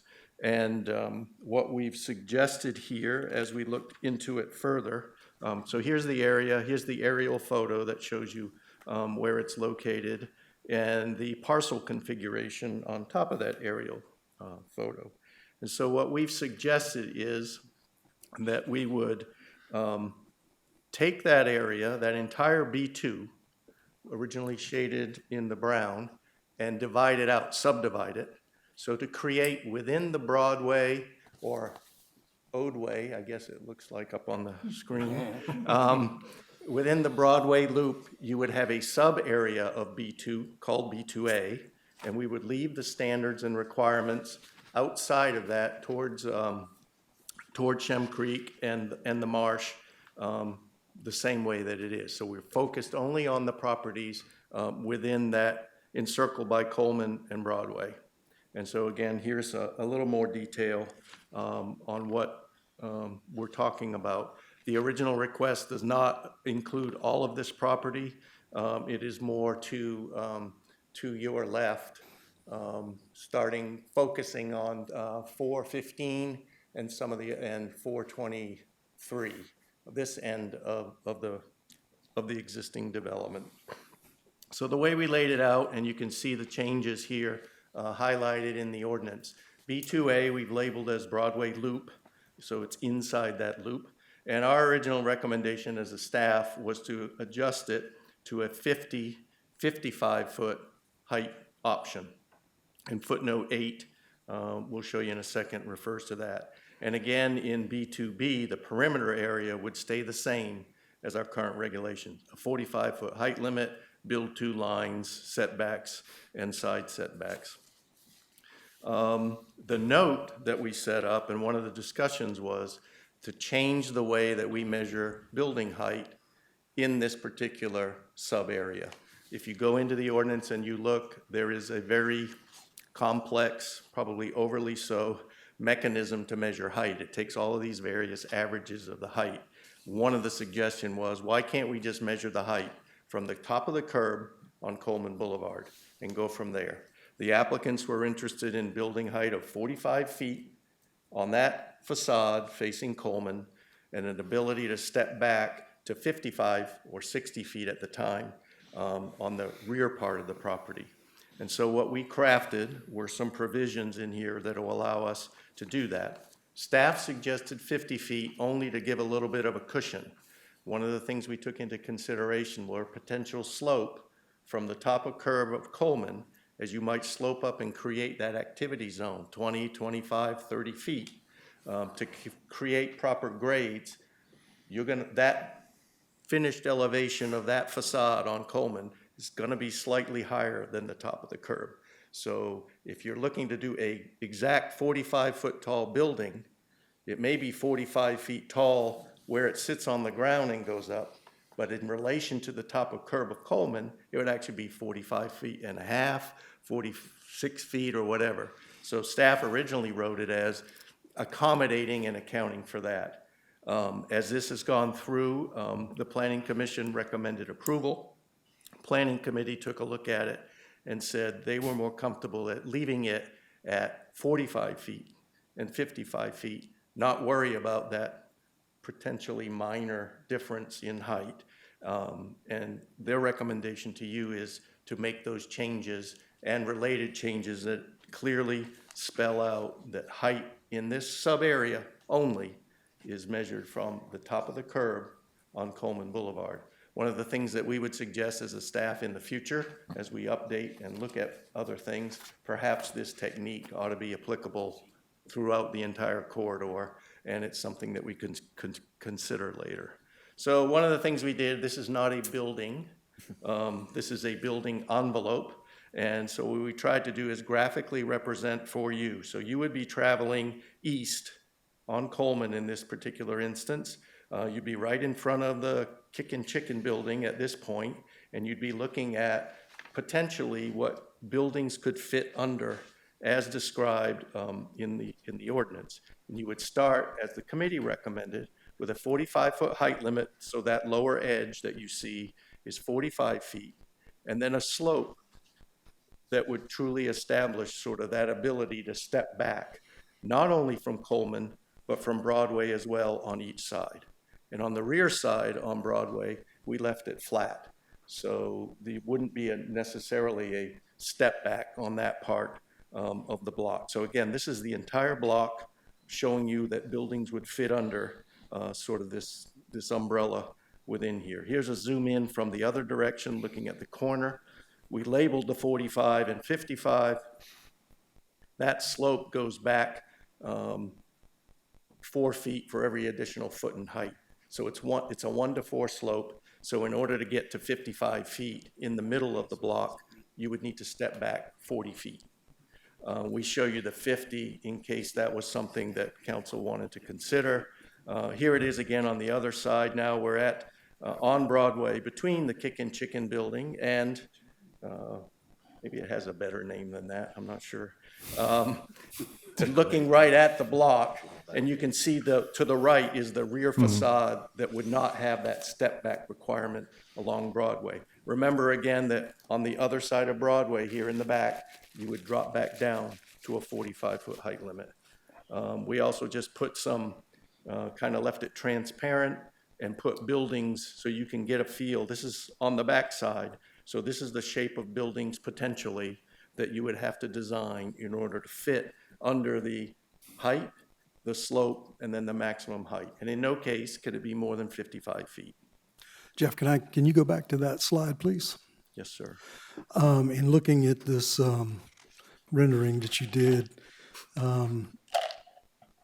the slope right now is off a perpendicular side of Broadway and going towards the yellow blocks, which are actually the 55 feet on the Yes, back this is side, the on the back. back side of the loop of Correct. Broadway, Yes. right? Okay. Yes. So this would be, and so the way it's designed, it is on Coleman and on the 2 segments of Broadway that are perpendicular to that, those would start at 45 feet and be able to go up. And one of the things that staff was concerned about is that view as you come down the street, not only just on Coleman, but the end of those blocks as you come by. Now, the other building on the other side is not stepped back like that, but it's our understanding, and for a long time, folks have talked about a way to codify the notion that you could have buildings that would be lower in the front, and then you move it, that facade and that impact further into the block. And so that's what we've tried to craft. And again, the committee recommended approval with a 45-foot, 55-foot range. How'd I do? Okay, hold on a second. Do we have a motion? I'll make a motion that we approve. All right, we have a motion to approve. We have a second? Second. And a second. Mr. Santos? Yeah, I just got a question for you. Would this not be considered a spot zoning by rezone? For instance, I know when they did the parking garage, they wanted to go to 55 feet. Spot zoning came up. So the town went ahead and upzoned 9 other spaces around the garage to 55 feet, so that it wouldn't be a spot zoning. And then after it was approved and they lowered it back, the other 9 back down to 45. My question is, since there's no other areas around there at 55 feet, would this be considered a spot zoning? Mr. Santos, in our view, no, it wouldn't. And in fact, some of the other sub-districts already within the overlay have different treatments for height. So Moultrie Plaza, for instance, already has a higher height limit as compared to the rest of the corridor. I think if you just singled out one individual parcel and maybe treated it as commercial with a height limit of much higher than residential properties with a lower height limit, you might be venturing into that spot zoning territory. But in our view, we've treated the entire block the same way, multiple properties there, and would think that it would be a reasonable approach. Again, particularly because you have some other of those sub-areas already vary the heights and the requirements within the overlay itself. My question is, though, have you checked with legal to see what they thought about it? Yeah, we concur with Jeff's position. So you don't think it would be a spot zoning then? No, sir. So Moultrie Shopping Center, because I remember back in 2013 when I was reelected, we pushed to lower those heights in that area, and I thought it was 45 feet to the eve, wasn't it? Bob, it seemed like you were involved with this as well with us. Didn't we do it 45 feet to the eve, I thought, on Moultrie? You know, we went back and forth. I'm not even sure if that was where we landed, but those are part of the discussions. But as Jeff said, now we've got several parts along Coleman that have the same treatment, as long as you're stepping back from the road a certain distance. So I don't see it as particularly. That'd be the Boulevard unique. building you're talking about? No, I'm talking about like where Moultrie Plaza is. And Sea Island. And Sea Island. Those are places Yes, where. this it can is be- only part of the table, Mr. Santos, but Yeah. D2 down there, for instance, gives you Moultrie, and it too has a 45, 55 range. And I think it makes sense when you're talking about larger parcels of land with the ability to aggregate larger parcels, you have more flexibility. When you're really tight and don't have much room to work, you're probably better off with a single height and, a standard there, but this gives more flexibility for development and redevelopment on a larger piece of land. Yes, sir, Mr. Owens. Yeah, thank you, Mayor. Jeff, currently we're all on the map, on our GIS map, we're at 45 feet for these parcels. Currently, yes. And all of this colored in a teal is considered 45 feet. Yes. So the B2 zone, So we have, in fact, created a separate designation for B2 and B2A and B2B. yes, that's the intent. And so we've gone from 45 feet to 55 feet. I'm like Mr. Santos, it looks like there's some spot zoning in there, but be that as it may. I see where in the staff summary, staff was subsequently asked to look at other options for attaining the desired height. You were asked by whom? We were asked, that was based on the original 60-foot request. So there was some trepidation about their original request was just a general height map change to go to 60 feet only on their property. We thought there was a better way to do it, and we suggested, working with the folks that were looking at this property, maybe there is a better way to do it and not, folks, I know the Planning Commission, when they originally reviewed this, the applicant was saying, our intent is to build a building that's a certain height in the front, steps back and goes higher, but there was no mechanism to ensure under the zoning. They were saying that, but the ordinance didn't require that. So we thought this was a better way to address it, and it's now hardwired into the ordinance to make sure that that can happen. But we just created a separate designation for higher Yes. building. Again, much like a couple of the other subzones. There are at least 5 of us here that went through the process of lowering heights on Coleman. And, from my perspective, I can't see allowing a particular parcel to be raised under the general exceptions otherwise provided for sub-area B2A. You have building heights that shall be measured from top of curb or edge of pavement if curb is not present. Is the back of Broadway paved? Yes, but it doesn't have a curb. Right, but it says it would be measured by the edge of pavement. The original I ordinance think said. that's the original requirement. The original yes. ordinance. So my This question move- is, what was the need, if it's already at 45 feet, what was the need to change the ordinance? It was, other than to accommodate this May- particular? May I jump in? I want to remind everybody, this parcel is in the county.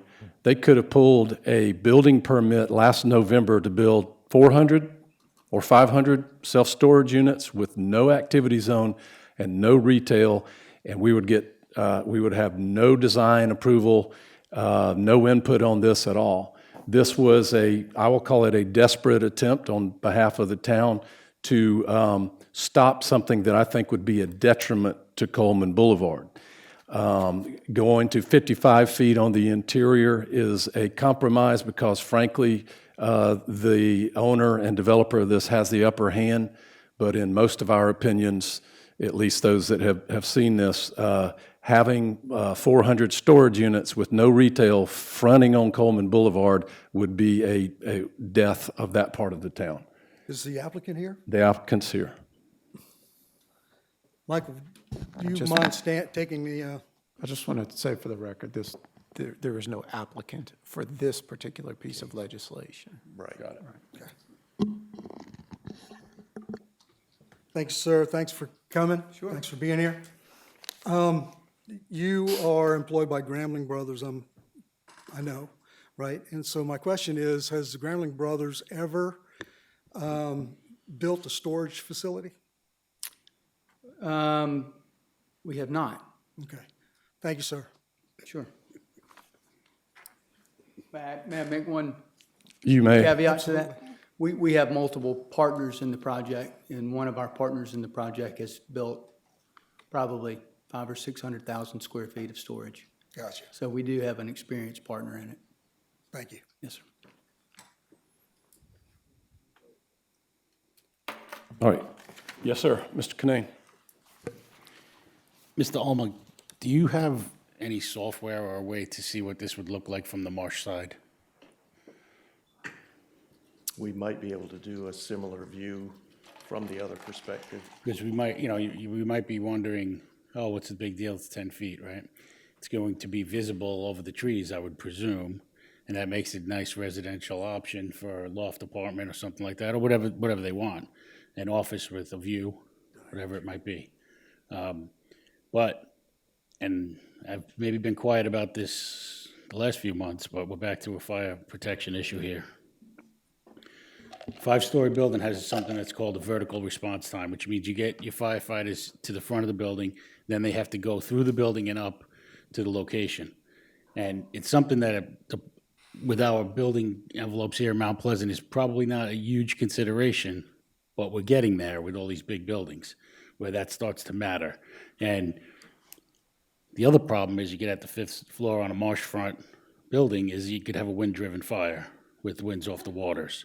And I don't think we're there yet. I think, earlier this year, tried to have a third ladder company, ladder truck purchased, didn't make it to the council.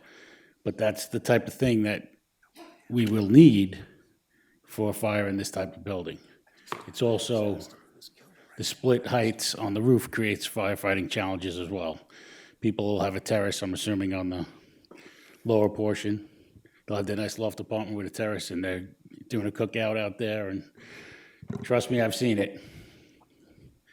You get what would normally be an outside fire is now a building fire. So you can't put a sprinkler system out there. There's challenges that I don't think are necessarily thought through on this particular project. We did push a 5-year plan to get the fire department where it needs to be, but this building could be built in, sir, maybe you could answer, how long will it take to build this building? Probably 9 months. Right. So that leaves us 4 years with our fingers crossed. I'm not comfortable with that, and that's the town's problem, not your problem, sir. But in light of that, I would Mayor, Mr. Cunane, seriously concerned. couple considerations. One, the number of stories are still limited. In the 45-foot area, it's 3, and in the 55, it's 4. Right. So there is a height limit. The reason that staff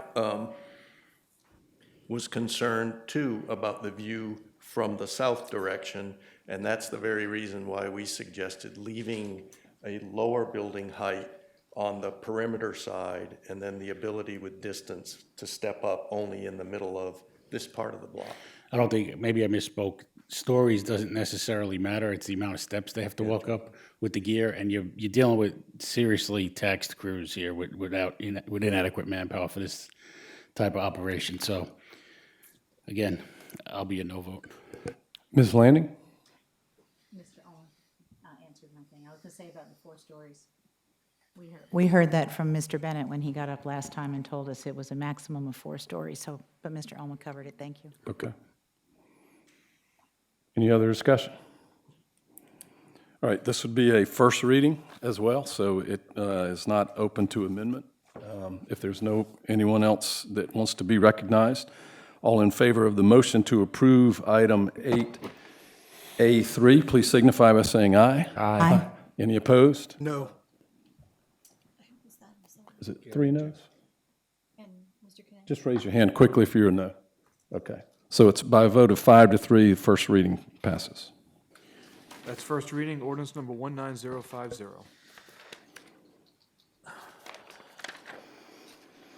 All right, this moves us to item 8A4. Has to do with the tree bank. Mr. Olma. Yes, Mayor, this is another a proposed text amendment or a change to the zoning code, and it relates specifically to our requirements for tree planting and the standard that we have that requires in design in commercial areas that sites be planted with a 160 caliper inches of trees per acre. And we had a request and a potential, a project that's being worked on in the town at this point right now. And one of the things that we suggested was perhaps that standard for this particular use was more than was required.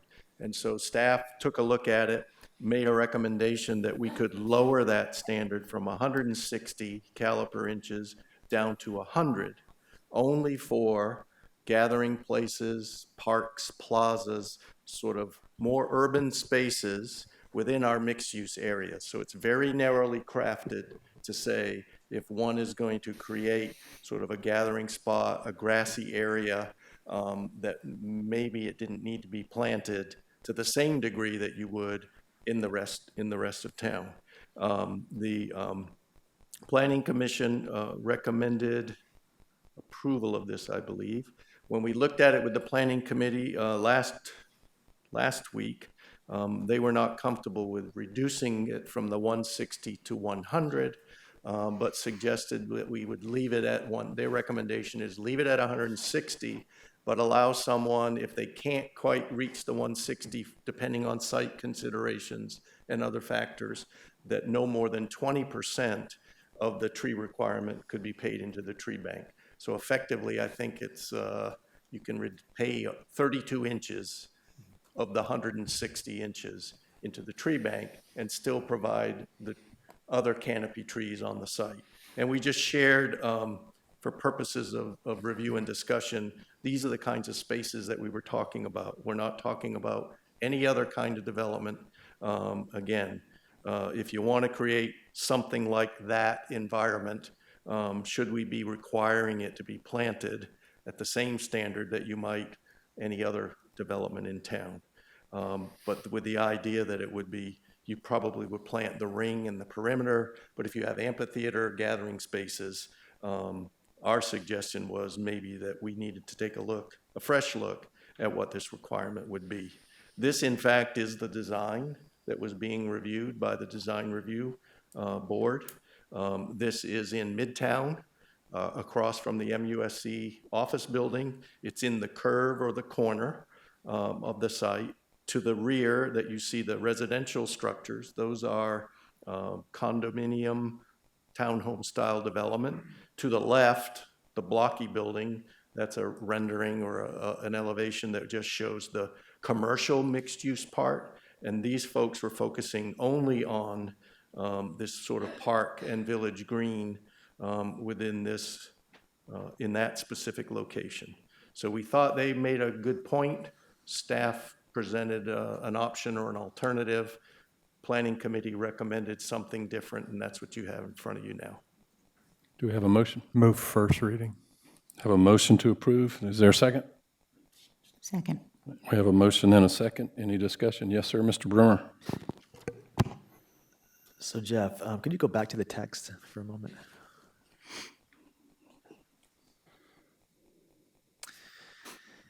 This is the old text. Correct. So I'm looking at it where it says, where this amount cannot be adequately accommodated on site. Could you provide some clarity around how we determine what can be adequately accommodated on site? And where I'm going with this is, in order to get closer to the 160 or 100, do we look at them having, is there a requirement for them to use larger caliper trees to get there? Because I assume that part of adequately fitting on there is we don't have enough space to plant all these trees, which may be 4 inches, 6 inches. Is there any requirement for us to say, well, maybe you need to look at 8 or 12-inch trees?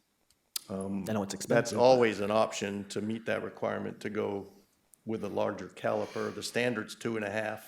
So as you start to go to, I think it's 2.5. Yeah, it's 2.5. I mean, you could beef up trees and go to 4s or other things. In this particular case, the designer suggested that the character of the place they were trying to create, it didn't matter really, and it requires canopy trees. A lot of the landscaping that they were doing were exactly the kind of landscaping we have out front here. Crepe myrtles, which are not considered a canopy tree, don't meet that standard or requirement. So those would have to be changed out to canopy. The other canopy trees, instead of 2.5-inch caliper, would have to be beefed up to 4. And it really was a matter of sort of a design consideration. In terms of making a determination when it can't be accommodated, that's already in the ordinance language now. Yep. And that's who's ever reviewing it. So if DRB and or staff are reviewing something, it becomes a discussion between the staff or the design review folks saying, well, yeah, maybe you can't, we think you can provide more. The applicant suggesting, and you sort of, in the end, it's a reaching some sort of agreed upon decision, and then saying, well, you've made an effort. We agree with your rationale for why you might not meet the standard. You can pay the remainder into the tree bank. I guess I would just like some kind of alternative before we say pay into the bank, that we don't just allow the lowest, smallest trees to go in. I mean, that might be great to have those trees, but I don't want to wait 20 years to have a canopy in a park. I mean, if they're building a park, I think we ought to require a larger tree that might become fuller more quickly before we just offer the option of paying out. So personally, I'd like to see some sort of text in there that makes that the expectation that, certainly we don't want 20-inch trees, requirement, but these 2-inch trees, I think, are just, take a long, especially canopy trees, they're going to take a long time to, grow out and provide the kind of look that we'd like to see there. So that's what I'd like to see in this change. This is first reading, so we can't amend it tonight, but we could next time. We have a motion to approve in a second. We're in discussion. Yes, ma'am, Ms. Lanning? I do have one question, Mr. Alma, on that number 7, removal of historic trees shall require replacement. By historic trees, I mean, don't we have certain Those are rules the that already? largest. I know, Yeah. but don't we have things that already protect? Like, I mean, we don't want someone coming in and pulling out grand old Yeah, live that oaks. section really is a general provision. So for the largest trees, 24-inch, the largest of ours, those become the historic. And that provision deals with, you even have to plant more than a 160 if you take one of those out. This site, in fact, is, if you're familiar with the site, there ain't a tree on it. And so there were discussions about the fact that, well, we're losing trees and coverage. Not every site is I think we tend to operate that every site is a forested site that's being developed.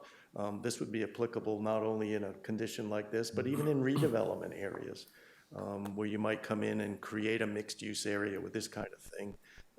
It's just really an opinion about the character and the quality of the kind of space that you want to create. I think we could look at maybe, Mr. Bremer, some other standards or requirements. And if you want to do with this what you did with short-term rentals, if Mr. Bustos is ready to talk about it again, we could bring it back next time before it comes to you for final reading. Okay. Any other discussion? Yes, sir. Yeah, thank you. I see that staff has made a recommendation for reduction of 60 caliper inches, which rounds off to about 100 caliper inches. And I'm wondering if we can further reduce how the motion came in with up to 20% of the 160-inch requirements. We could further reduce that to a potential of 35 to 40%, which would get you to about the 100-inch requirement. I think it was the committee coming at it at a different angle, so staff set a number. They came at it from a percentage angle. And so with a goal of having more than 100 inches. So that was their Again, we can recommendation. do that at committee. We have to deal with what we have tonight for first reading. Yes, sir. Just a question for Mr. Olma. Is there any instance here where somebody gets away with planting less trees, either on site or by paying for them elsewhere?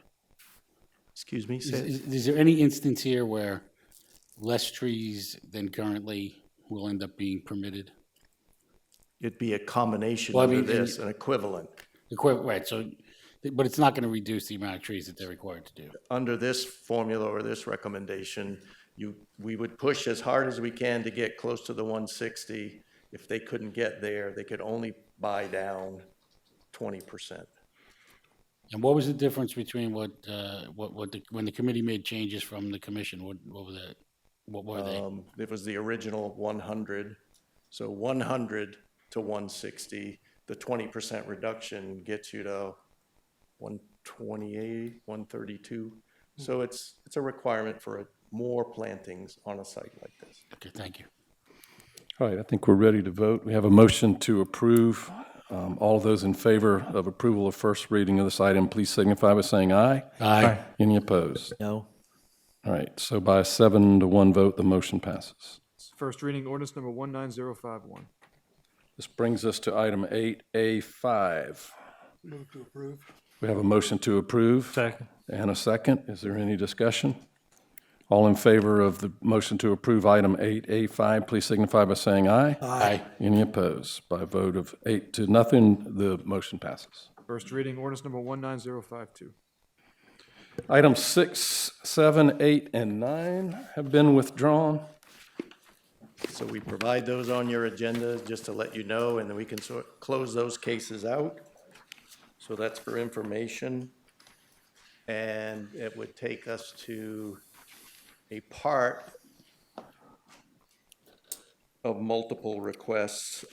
Item 10, Mayor, is now only a request at this stage to amend the comprehensive plan for the properties along Halls Pond Road or between those and Buchanan Lane.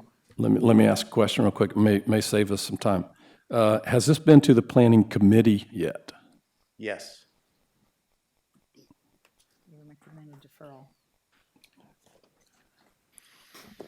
Right, we had some questions about that, but this was all part of a very large, as you see, items 6, 7, and 8, and 9 were also part of this. 6, 7, and 8 are combined. 9 and 10 are similar, and they're in the same general location. Right. I guess what I'm asking, it might save us all some time. Can this just be deferred to the planning committee? Because we're being asked to amend the comprehensive plan on something that was deferred, and then the other parts were withdrawn.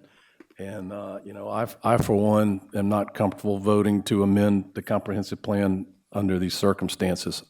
Would like for it to go to the committee. I would be looking for a motion if that's legal. So move. We have a Second. motion to defer to the planning committee. We have a second. Is there any discussion? All in favor of the motion to defer to the planning committee, please signify by saying aye. Aye. Any opposed? By an 8-0 vote, the motion passes. Deferred.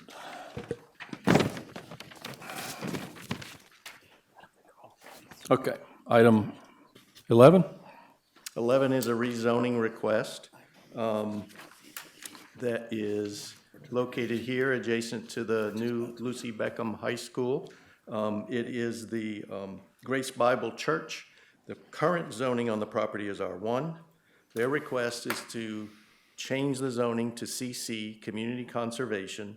There are a lot of zoning complications and requirements and standards that we're dealing with here, but in a nutshell, they're interested in adding a parsonage to this church site.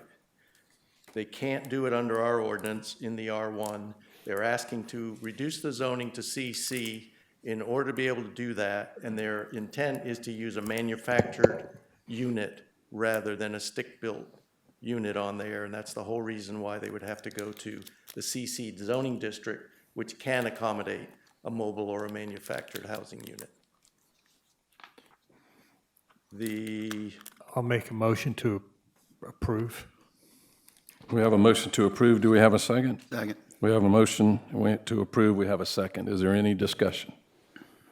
All in favor of the motion? I'm sorry? All in favor of the motion to approve, please signify by saying aye. Aye. Any opposed? Motion passes unanimously. First reading ordinance number 19053. B is old business. 8B is final reading of the ordinance text amendment that we've been working on for a while relating to telecommunications towers in the PI2 zoning district. You'll recall that there's considerable history here. Essentially what this ordinance amendment does is it makes telecommunications a monopole as a conditional use within the PI2 zoning district, and then that use would be reviewed and have to meet all the various standards and requirements that are stipulated in the zoning code, rather than being reviewed as a special exception use as it would be currently set out.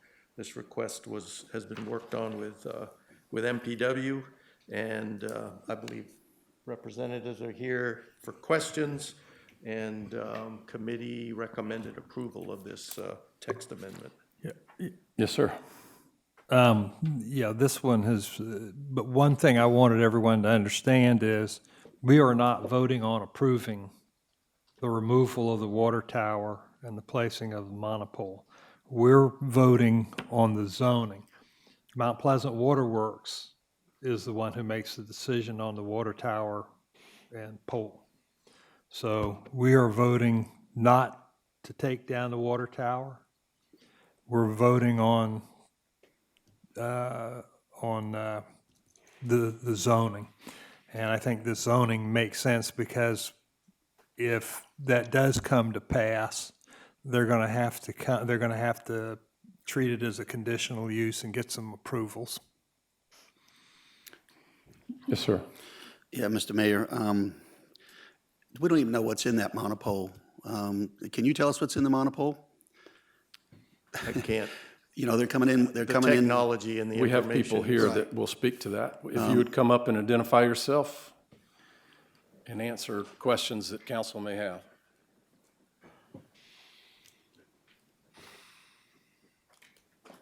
Thank you, sir. Mayor and Council, Jonathan Yates.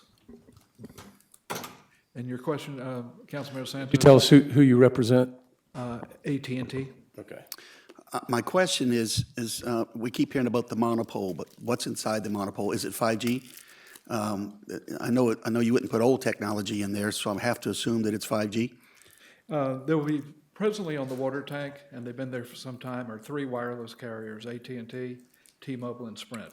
All of them will migrate over, if all this comes to pass, if approved by Waterworks, they will migrate over to the pole, which will provide the coverage that they've been providing. No, I understand all that, but is this 5G that they're going to be putting new technology in this pole? Eventually, yes, sir. Yes, sir. Okay, so 5G, I've done some research on the 5G. There's a lot of questions about 5G, about causing cancer. I've seen some studies where they're addressing Congress, and you have some very intelligent people talking about 5G. Now, I'm not an expert, but I did do some research on it and saw it. And so, I mean, my question was, and I was a little bothered that nobody said anything about what was going to be in this tower, this monopole. All we heard was, you know, we were going to, that AT&T and them were going to come in with a monopole, but you're putting 5G right in a community, right in a neighborhood. And I think that, you know, I think there's some questions about how it's going to affect health-wise, the community around there. I mean, I know there's certain monopoles out there now, but like the one at Rivertown is on the golf course. It's out away from houses. It's not near houses. This one is right dead center in the community, and I'm a little bit concerned about that as well. You know, I like the tower. You know, I'm not gonna lie to you. You know, the tower's been there for a long, long time. To me, it's as the gentleman said earlier, to me, it's kind of historic. I remember it as a kid all the time. That kind of, you see it when you're coming off the bridge, you can see it, and so that's not the only reason I like it. I said it last time, I'll say it again. I think that they can come in to our community and fix that tower to be able to have their antennas and their communications towers like they have now on that facility. And I don't see the need to have to take that down to put a monopole up. But I am concerned about the 5G, and nothing has been said about the 5G yet. We've just been told it's a monopole. But I think if the council does the research on 5G, you're going to have some questions about that, because being right in the middle of a community, I don't think is safe.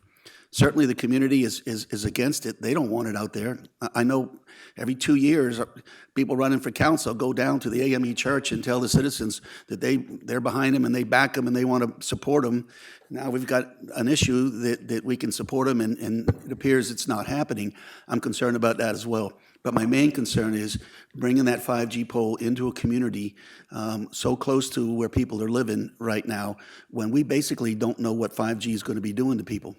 Well, to set your mind at rest, council member, the equipment that will first go onto the pole is basically the equipment that's been broadcasting from the water tower for the past 20 years. So initially, the 5G rollout, I don't know the exact timing on it, but initially, we have to get our equipment off the water tank. It's unsafe. We cannot maintain our equipment. And what this does, this is a very important facility. It covers that section of the old village. It covers Coleman Boulevard. And I think you might have heard previously, Mr. Slowick is here with AT&T talking about FirstNet, the First Responder Network Authority, what that means to local law enforcement, fire, police, Sure, EMS. and I understand all that. I understand all that. Initially, you're going to get the same broadcast ability that is presently emanating from the water tank and has been for 20 Initially, years. until the 5G is put in. And I understand that, but you're talking about multi-billion-dollar companies that are coming into this community. And my opinion is, I think that they should bring their money with them and fix the tower and restore that so that the tower is safe. I mean, you say it's not safe. I don't know that any construction experts have said it's not safe. I don't know who's telling us it's not safe. I hear Waterworks telling May I us it's not safe. clarify that? Go ahead. They've had studies done, and they've looked at every way to save that, and that tower is a threat to the community in the condition that it's in. And the only place to get the money for it is to go to the Mount Pleasant ratepayers and charge them to do that, and that's like a tax increase. I don't want to see the tower go either, but I don't see Why any would you other say way that? to... My question is, why would you go to the ratepayers? Why not let AT&T and the people who are coming in utilizing that pole to make money, why wouldn't they come in and fix it? Why would you have to go to the ratepayers? Because it would cost over $1 million, and they're not willing to do that. But if they're willing to put the 5G up there, if they're willing to put their antennas up there, they should bring the money and fix the tower. I mean, Mr. that's- Santos, if I may, I also have Mr. Jack Mitchell with AT&T. He'll address your 5G question more precisely than I was able to. Please give us your name and who you're with, please, sir. My name is Jack Mitchell, AT&T. My address is 180 Calhoun Street, downtown Charleston. To answer a couple of your questions, so first of all, the FCC has already done studies on 5G and electromagnetic frequency, which is what you're discussing. EMF has always been brought up as an issue. It's been brought up since the very first cell towers went up in the 1980s. And yet, to this day, you don't hear of EMF causing cancer. And that's the case with 5G. It's been tested. We're not allowed to put equipment on that pole that causes cancer. We have limitations. We have specifics that the FCC mandates that we can and cannot do. We keep to those criteria, at least AT&T does, so that we are confident that our equipment's not causing cancer. With regard to why not repair the tower, if you ran a business and your business, something in that business was unsafe, was going to cost twice as much to repair as to put something new that's better, safer, you would do it. And that's exactly what we're doing. I guess my question is, I've watched some of the videos where we've seen some experts, some very intelligent people addressing Congress talking about 5G. You're Right. talking about, there have been studies that have said that it has caused cancer in some cases. So it's not like nobody's is talking about them not causing cancer. I think the jury's still out on it. I mean, not from out. what I've seen in my research, the jury's still out on it. And I'm a little concerned you didn't come up with this at the very beginning and tell us what type of technology was going into the poll to start with, so we know what we were getting here.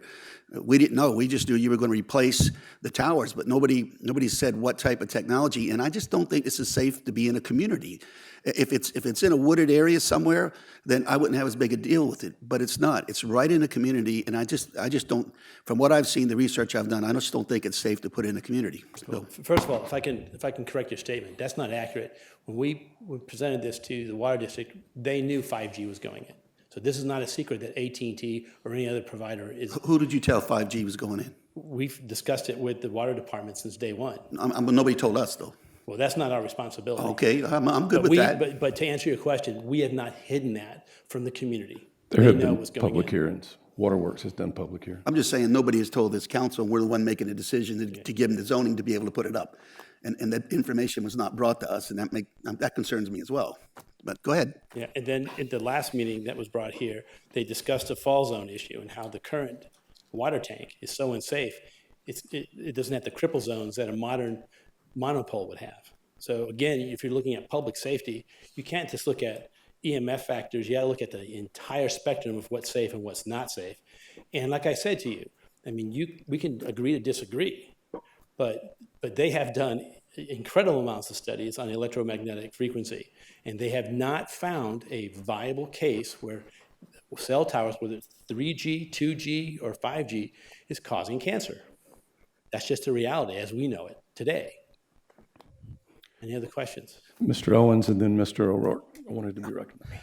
I've got mixed feelings on all of this. I know the tank, it belongs, this parcel of property is the property of Mount Pleasant Waterworks. Is that correct? Yes. And be that as it may, the last time that they were here, I think David Neese was here to speak on the matter. My question to him was whether or not there was any cathodic protection, which is anti-corrosion methodology, and he said that there was not. He said that the corrosion is escalating on a regular basis, on a daily basis, and so as far as the safety issue goes, it makes sense to probably bring that down. I am not, however, in favor of putting a 170-foot pole in place of it. So I think the concerns here might be location and where you can place a pole or look for a pole. I know there was a pole that was supposed to go off of Coleman Boulevard at one time. Don't know how that fared, but we have a lot of residents in and around that area that are not pleased with a pole of any height, particularly 170 feet. Don't know if there's an application where you can use towers that are not of that height. That's something to look at. But I can't support a 170-foot pole in that location. Mr. O'Rourke? I was just going to say, I was wanting to interrupt you. I think a lot of us agree with a lot of the things coming out of your mouth. What Mr. Bustos said before we started, I was glad that he said that, is that, our responsibility is zoning. Waterworks' responsibility is what goes on in the Waterworks property and what they do. Luckily, some of this will come back to us, and we'll get a chance to do and say all the things I think that you're saying right now to do that. But it won't come back to us. This is second reading. It's done. If we Hold on a second. I Where'd think Mr. it Olin go? can't. If this were to pass, does this automatically approve a monopole tower on that property? No, not automatically. It sets it up as a conditional use that would have to meet our ordinance standards and requirements and be reviewed as a site plan. So to be But clear and council would legal, not we are not approving a monopole tower on this property if this Tonight. vote passes tonight. Is that correct? Correct. We are not approving a tower there tonight. Right, but we're giving them the Mr. O'Rourke still has floor. Yes, sir. No, I'm good. We're done. Ms. Santos, I just wanted to mention some of the concerns you mentioned about 5G. There are cancer concerns about turf fields as well. And there are people who stood here and said that turf fields cause cancer, and you're an advocate of that. Never heard that. It's out there. Yes, ma'am, Ms. Lanning. And then Mr. Kane. So in the beginning of these conversations and discussions, we were hearing mostly about the costs associated with restoring the tower and being able to continue to have the telecommunications capability. And we were hearing over and over that it was going to be much more expensive. In fact, we heard some specific, I think Planning Committee heard some specific comparisons of how much for this versus how much for this and so forth. And it was very, very clear that it was going to cost a lot more, again, not our decision, but Mount Pleasant Waterworks, to go ahead with the restoring of the tower as it is, the water tower. And it was that combined with the very good discussion we had where we heard a lot about the ability for the community surrounding there to have good cell service. I think we would all argue in this world today, if you are in a place where you can't get Wi-Fi, you can't get cell service and all those things, that you are at a big disadvantage. And it's not a joking manner, because there are pretty large swaths of South Carolina right now that can't get cell service and or broadband, and it really does hamper their ability to live in this century. So having said all that, that's why I voted on first reading for this. But here are some concerns that I want to share tonight. And they're not concerns to say no, these are concerns to say, maybe we need to look at this just a little longer. There's some people that don't want to do that. One, I can't think of a time where we had something that had 283 signatures of the neighbors right around the area that we just said, sorry, we're just going to move forward. Maybe I've missed something, but I think I've listened to most of the discussion, and I just somehow don't understand why I know one of the things we heard last time, somebody came up and talked, somebody from the group came up and talked about a way of, and it might have been Mr. Brown, came up and talked about a way of restoring the tower for a lot less money, that somebody had gotten a different quote from a different property. Again, saving the tower or restoring the tower is not our responsibility, but let's face it, we can't pretend that if we do this zoning that we aren't going to have a big impact on that. So we know that our zoning change would impact that. And then the other thing is the idea of the monopole. I know it has to come back to us, but once again, it's very clear that if we, at least that's what I just heard. I thought I just heard that it does have to come back. No. That's just what we If the just heard. text amendment were approved, setting it up as a conditional use, the standards that you see here in front of you are the ones that are predetermined and that staff would apply in reviewing any application for a monopole stealth in any PI2 zoning district. So whether here or anywhere else, it moves it to an administrative review, but we must ensure that the development proposal meets the standards in the ordinance. So again, my concern is probably similar to what we were already hearing, which is we're talking about the middle of a neighborhood. I mean, having a great big, huge, tall pole like this that we rezoned and therefore it was allowed, I don't see how we can say, I don't know. I'm just trying to understand this, because this is something that, well, maybe we need you to come back up and explain it to us. How are we going, you're talking about a very large pole right in the middle of a neighborhood, correct? Isn't that? Yeah, Ms. Lane, there's no motion on the floor, and I checked with legal. If you would like to make a motion to defer, that can happen. Okay. Well, then I'd like to make a motion to defer until we have more opportunity to learn a little bit more here. All right, we have a motion. Is there a second? Second. We have a motion and a second to defer. We're now in discussion. Mr. Kinane was next. Yes, sir. Jeff, Mr. Ulmer, question for Mr. Ulmer. The statement quasi-public service providers, can you define what that is? Have you got the specific? Well, it's on the This is agenda. this is in the language. Because I noticed the last few meetings that the agendas have changed, and it kind of editorializes on the thing, and I want to make sure like where that is and what that actually is. When it says quasi-public service providers, does that include the gas and electric company? Does that include? Utility would be covered already. Okay. This is existing language. public or quasi-public. I don't know, we might need some help interpreting, trying to find an exact use that would fit Would a that park be public or quasi-public? Would what? A park, well, obviously would be, correct? But it's for, Service providers. it's for service providers. It's folks that provide telecommunications services. Okay, is there any other property in town with this? PI2 zoning? Yeah. Yes. Can you give me some examples? There are other properties owned by MPW, some owned by the town, that are PI2 zoning. Okay, so some are owned by the town, such as 6 Mile Facility maybe, or Lieben Road? I think that's when that one went to. Okay. I can't imagine us being up here, just like Ms. Gray mentioned when she spoke.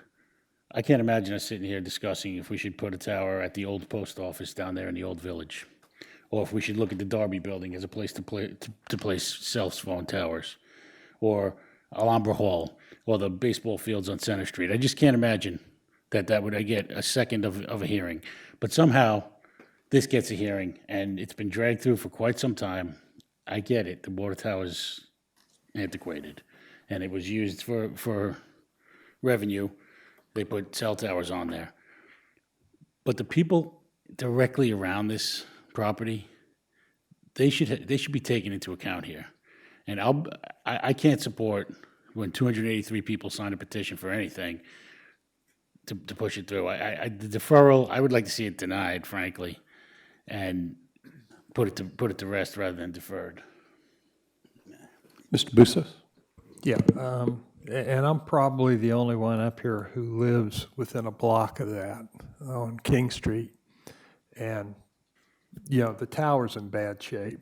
And quite honestly, you talk about the tower, probably the worst thing in that neighborhood, and it's not right in the middle of the neighborhood, because 1 square block of that is taken up by the old Lang Elementary School, which has been turned into water department, RO plant. There are water tanks there in the ground. There's the old water tank that, quite honestly, I don't know why it's still standing now. I mean, that thing was built 25 years before I was born. But at any rate, I look at that every day, and quite honestly, that 1 square block is not, one side, 2 sides is residential, and then there's some building. There's a building that probably should be condemned right across the street off of King Street. This area is not, while everyone's portraying it as being right in the middle of a neighborhood, it's not. And I would encourage you to go down and look at it, because I look at it every day. It's 1 block away from my house. Are you addressing that to me, sir? No, I'm just saying everybody. No, I'm not pointing that out to you. But it's the whole, quite honestly, if I had the power, I'd move the whole waterworks, the whole shooting match out of that old part of town, because it's not, that part of it, that square block is not residential. It's more industrial. So, and like I say, I look at it every day. Now, the other part that we need to consider, and I agree, maybe we do need to defer this and get a little more information on it, but the fall radius puts that old tank right in the middle of 2 residences on Simmons Street. So, anyway, we probably do need to look at it, and we probably need to have those fall radiuses, diagrams, up here. So, anyway, thank you. Mr. Brimmer, do you have your hand? I did. Okay, yes. Obviously, this needs more discussion, but I have a question, Jeff. How tall is that current water tower? 120. Current tank, how tall is it? Right around 150, right around 150. And you hit the nail on the head, Mr. Brimmer. Presently, the 3 carriers are deployed together around the top of the water tank. in order for them to redeploy. And that's the essential part of this. From one standpoint, I can tell you we're very scared with hurricane season coming. This is facilities that were put in many years ago.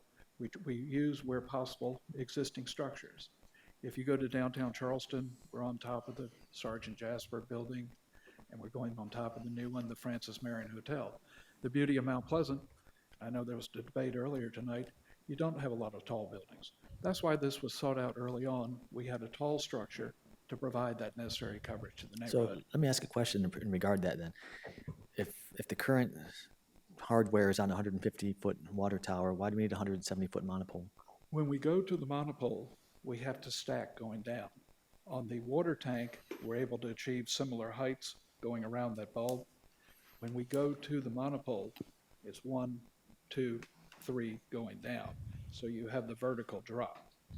And therein lies the difference. So you couldn't put all three on a 150 monopole No, sir. No, sir. and not get the same coverage? Again, they would keep reducing down to where coverage is effective. Thank you. And again, what we're proposing here is not the standard monopole.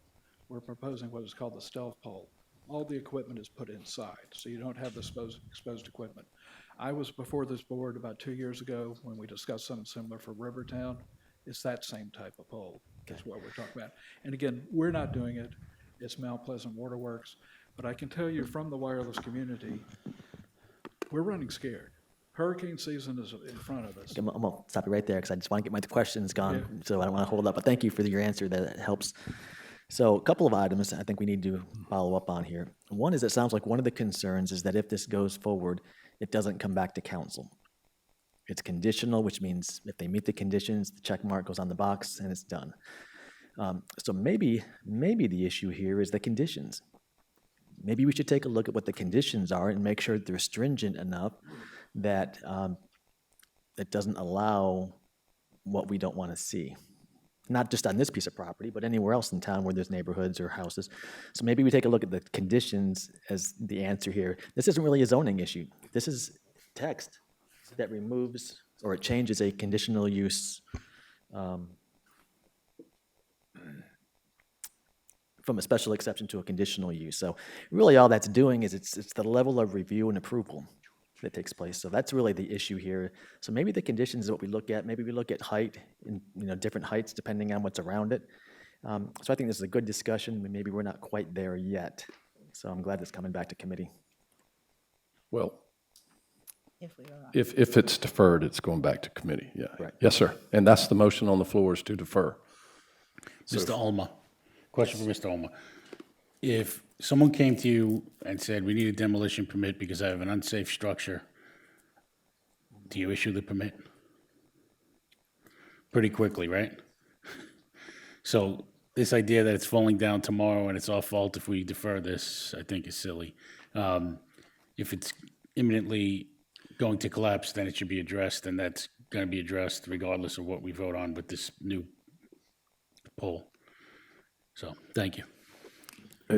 I just want to clarify on that, if I may, as it's someone who has to sit on Waterworks Commission, is that if they immediately tore it down, all that cell phone coverage, we'd have a blackout zone in our town. That's why it has not been immediately torn down, because it is providing service to our citizens. Mr. Santos. Just lastly, I know we've talked about this a lot. I keep hearing about hurricanes. How many hurricanes have we had in the last 20 years? I mean, we had a snowstorm that was the worst snowstorm since after Hurricane Hugo. I mean, we've had bad weather. We've had hurricanes, and it's there. So the threat that if a hurricane comes, it's going to fall down is, to me, is not really valid, because we've had them. Unless, I mean, look at Isle of Palms, got blown away by Hurricane Hugo, and that tower still stood. So my whole thing is the threat of the hurricane, to me, is just not as realistic as they're making it out to be. Right. The motion before us is to defer, and I think everyone's spoken, Ms. Landing and then Mr. Owens, and then I think it'll be time to vote. This will be a quick one. The point is not to kick the can down the road. The point is that a lot of concerns were brought up tonight that sounded very valid to me, and it does not make sense to go forward, in my opinion, and make a decision tonight on something that we need more input. We need to actually have folks from that live around there, whether they're right next door or whether they're a little further away, they're going to be impacted if they don't have good cell service. So that's something that needs to be considered. So let's maybe bring everybody back to the table. I don't know. It seems to me it's been more of a committee and council and whatever, and then folks trying to make their petition but not really being clearly heard. Why don't we have something where we actually all sit around a table somehow or other, including with the telecommunication experts, and figure this thing out? Because I feel like we can come to a resolution that will be acceptable to everyone. Mr. Owens? Real briefly, the tank is at 150 feet, Mr. Alma. Is that what I heard? Yes. Yeah, I've got a concern, personal concern. My daughter goes and attends Moultrie Middle School. So the 400 or 500 students that are over there or more, I have grave concern for them because that tower is in a condition that may warrant it to come down, the demolition of the tower. Now, what we do with the tower is something else and something that could be addressed in committee. You could take portions of it where you've got the town emblem on the tank and do something special with that. Placing it somewhere else that could benefit the town from a nostalgic point of view. But the pole, the monopole, 170 feet, is going to be something that's going to be a little bit more challenging. And I look forward to hearing the discussion in committee. And I know that we can come up with some terms that are going to be applicable to all.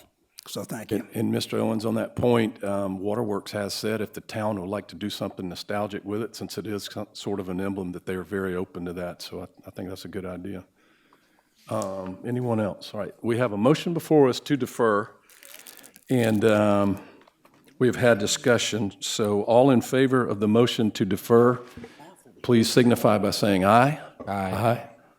Was everyone here? All in favor of the motion to defer, signify by saying aye. Aye. Any opposed?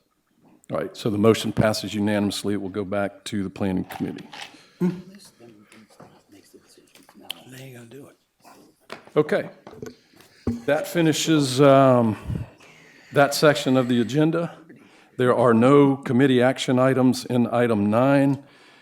Council new business, we're in item 10 on the agenda, is a resolution authorizing law enforcement assistance and support agreement with Trident Technical College. Motion to approve. We have a motion to approve. We have a second. Any discussion? All in favor of the motion to approve signify by saying aye. Aye. Any opposed? The motion passes. There is no council old business. This brings us to item C, which is executive session. If there is a motion to go into executive session, the first reason for doing such would be legal and contractual. Legal advice and recommendations concerning settlement of a dispute related to the Fairmont intersection on Coleman Boulevard. And second would be personnel consideration of applications to the Planning Commission. Is there a motion to enter into executive session for the reasons stated? So move. We have a motion, we have a second. Before we vote, council may take action on any item, including any subsection of any section, listed on an executive session agenda or discussed in an executive session during a properly noticed meeting. That having been said, all in favor of the motion to enter into executive session for the reasons stated, please signify by saying aye. Aye. Any opposed? We are in executive session.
All right, we are reconvened.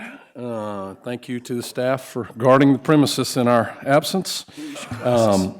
No action was taken, no votes were taken in executive session. However, in accordance with the notice given prior, there may be motions resulting from the information shared in executive session. Do we have any motions? Yes, Mayor, I'd like to make a motion for the appointment of Brett Bennett for the Planning Commission. Second. We have a motion and a second. Any discussion? All in favor of the motion to appoint Brett Bennett to the Planning Commission, please signify by saying aye. Aye. Any opposed? The motion passes. Next. Mr. Mayor, I have a motion. Mr. Motion, I like it. Easy for you to say. I move to authorize the town legal staff to enter into a settlement and authorize Mr. Demora to sign a settlement agreement resolving the dispute between the town and the beach company concerning payment for Fairmont Avenue improvements by assigning to the town $600,000 in unused credits from Shell Point. This settlement agreement will specify the number of remaining unused Shell Point credits as mutually approved and determined by the parties in accordance with the credit agreement of March 16th, 2010. Could you read that one more time? Second. No. We have a motion, we have a second. Any discussion? All in favor of the motion of the proposed settlement, please signify by saying aye. Aye. All opposed? The motion passes unanimously. If there being no further business, it is 9 o'clock. We stand adjourned and we win the bet.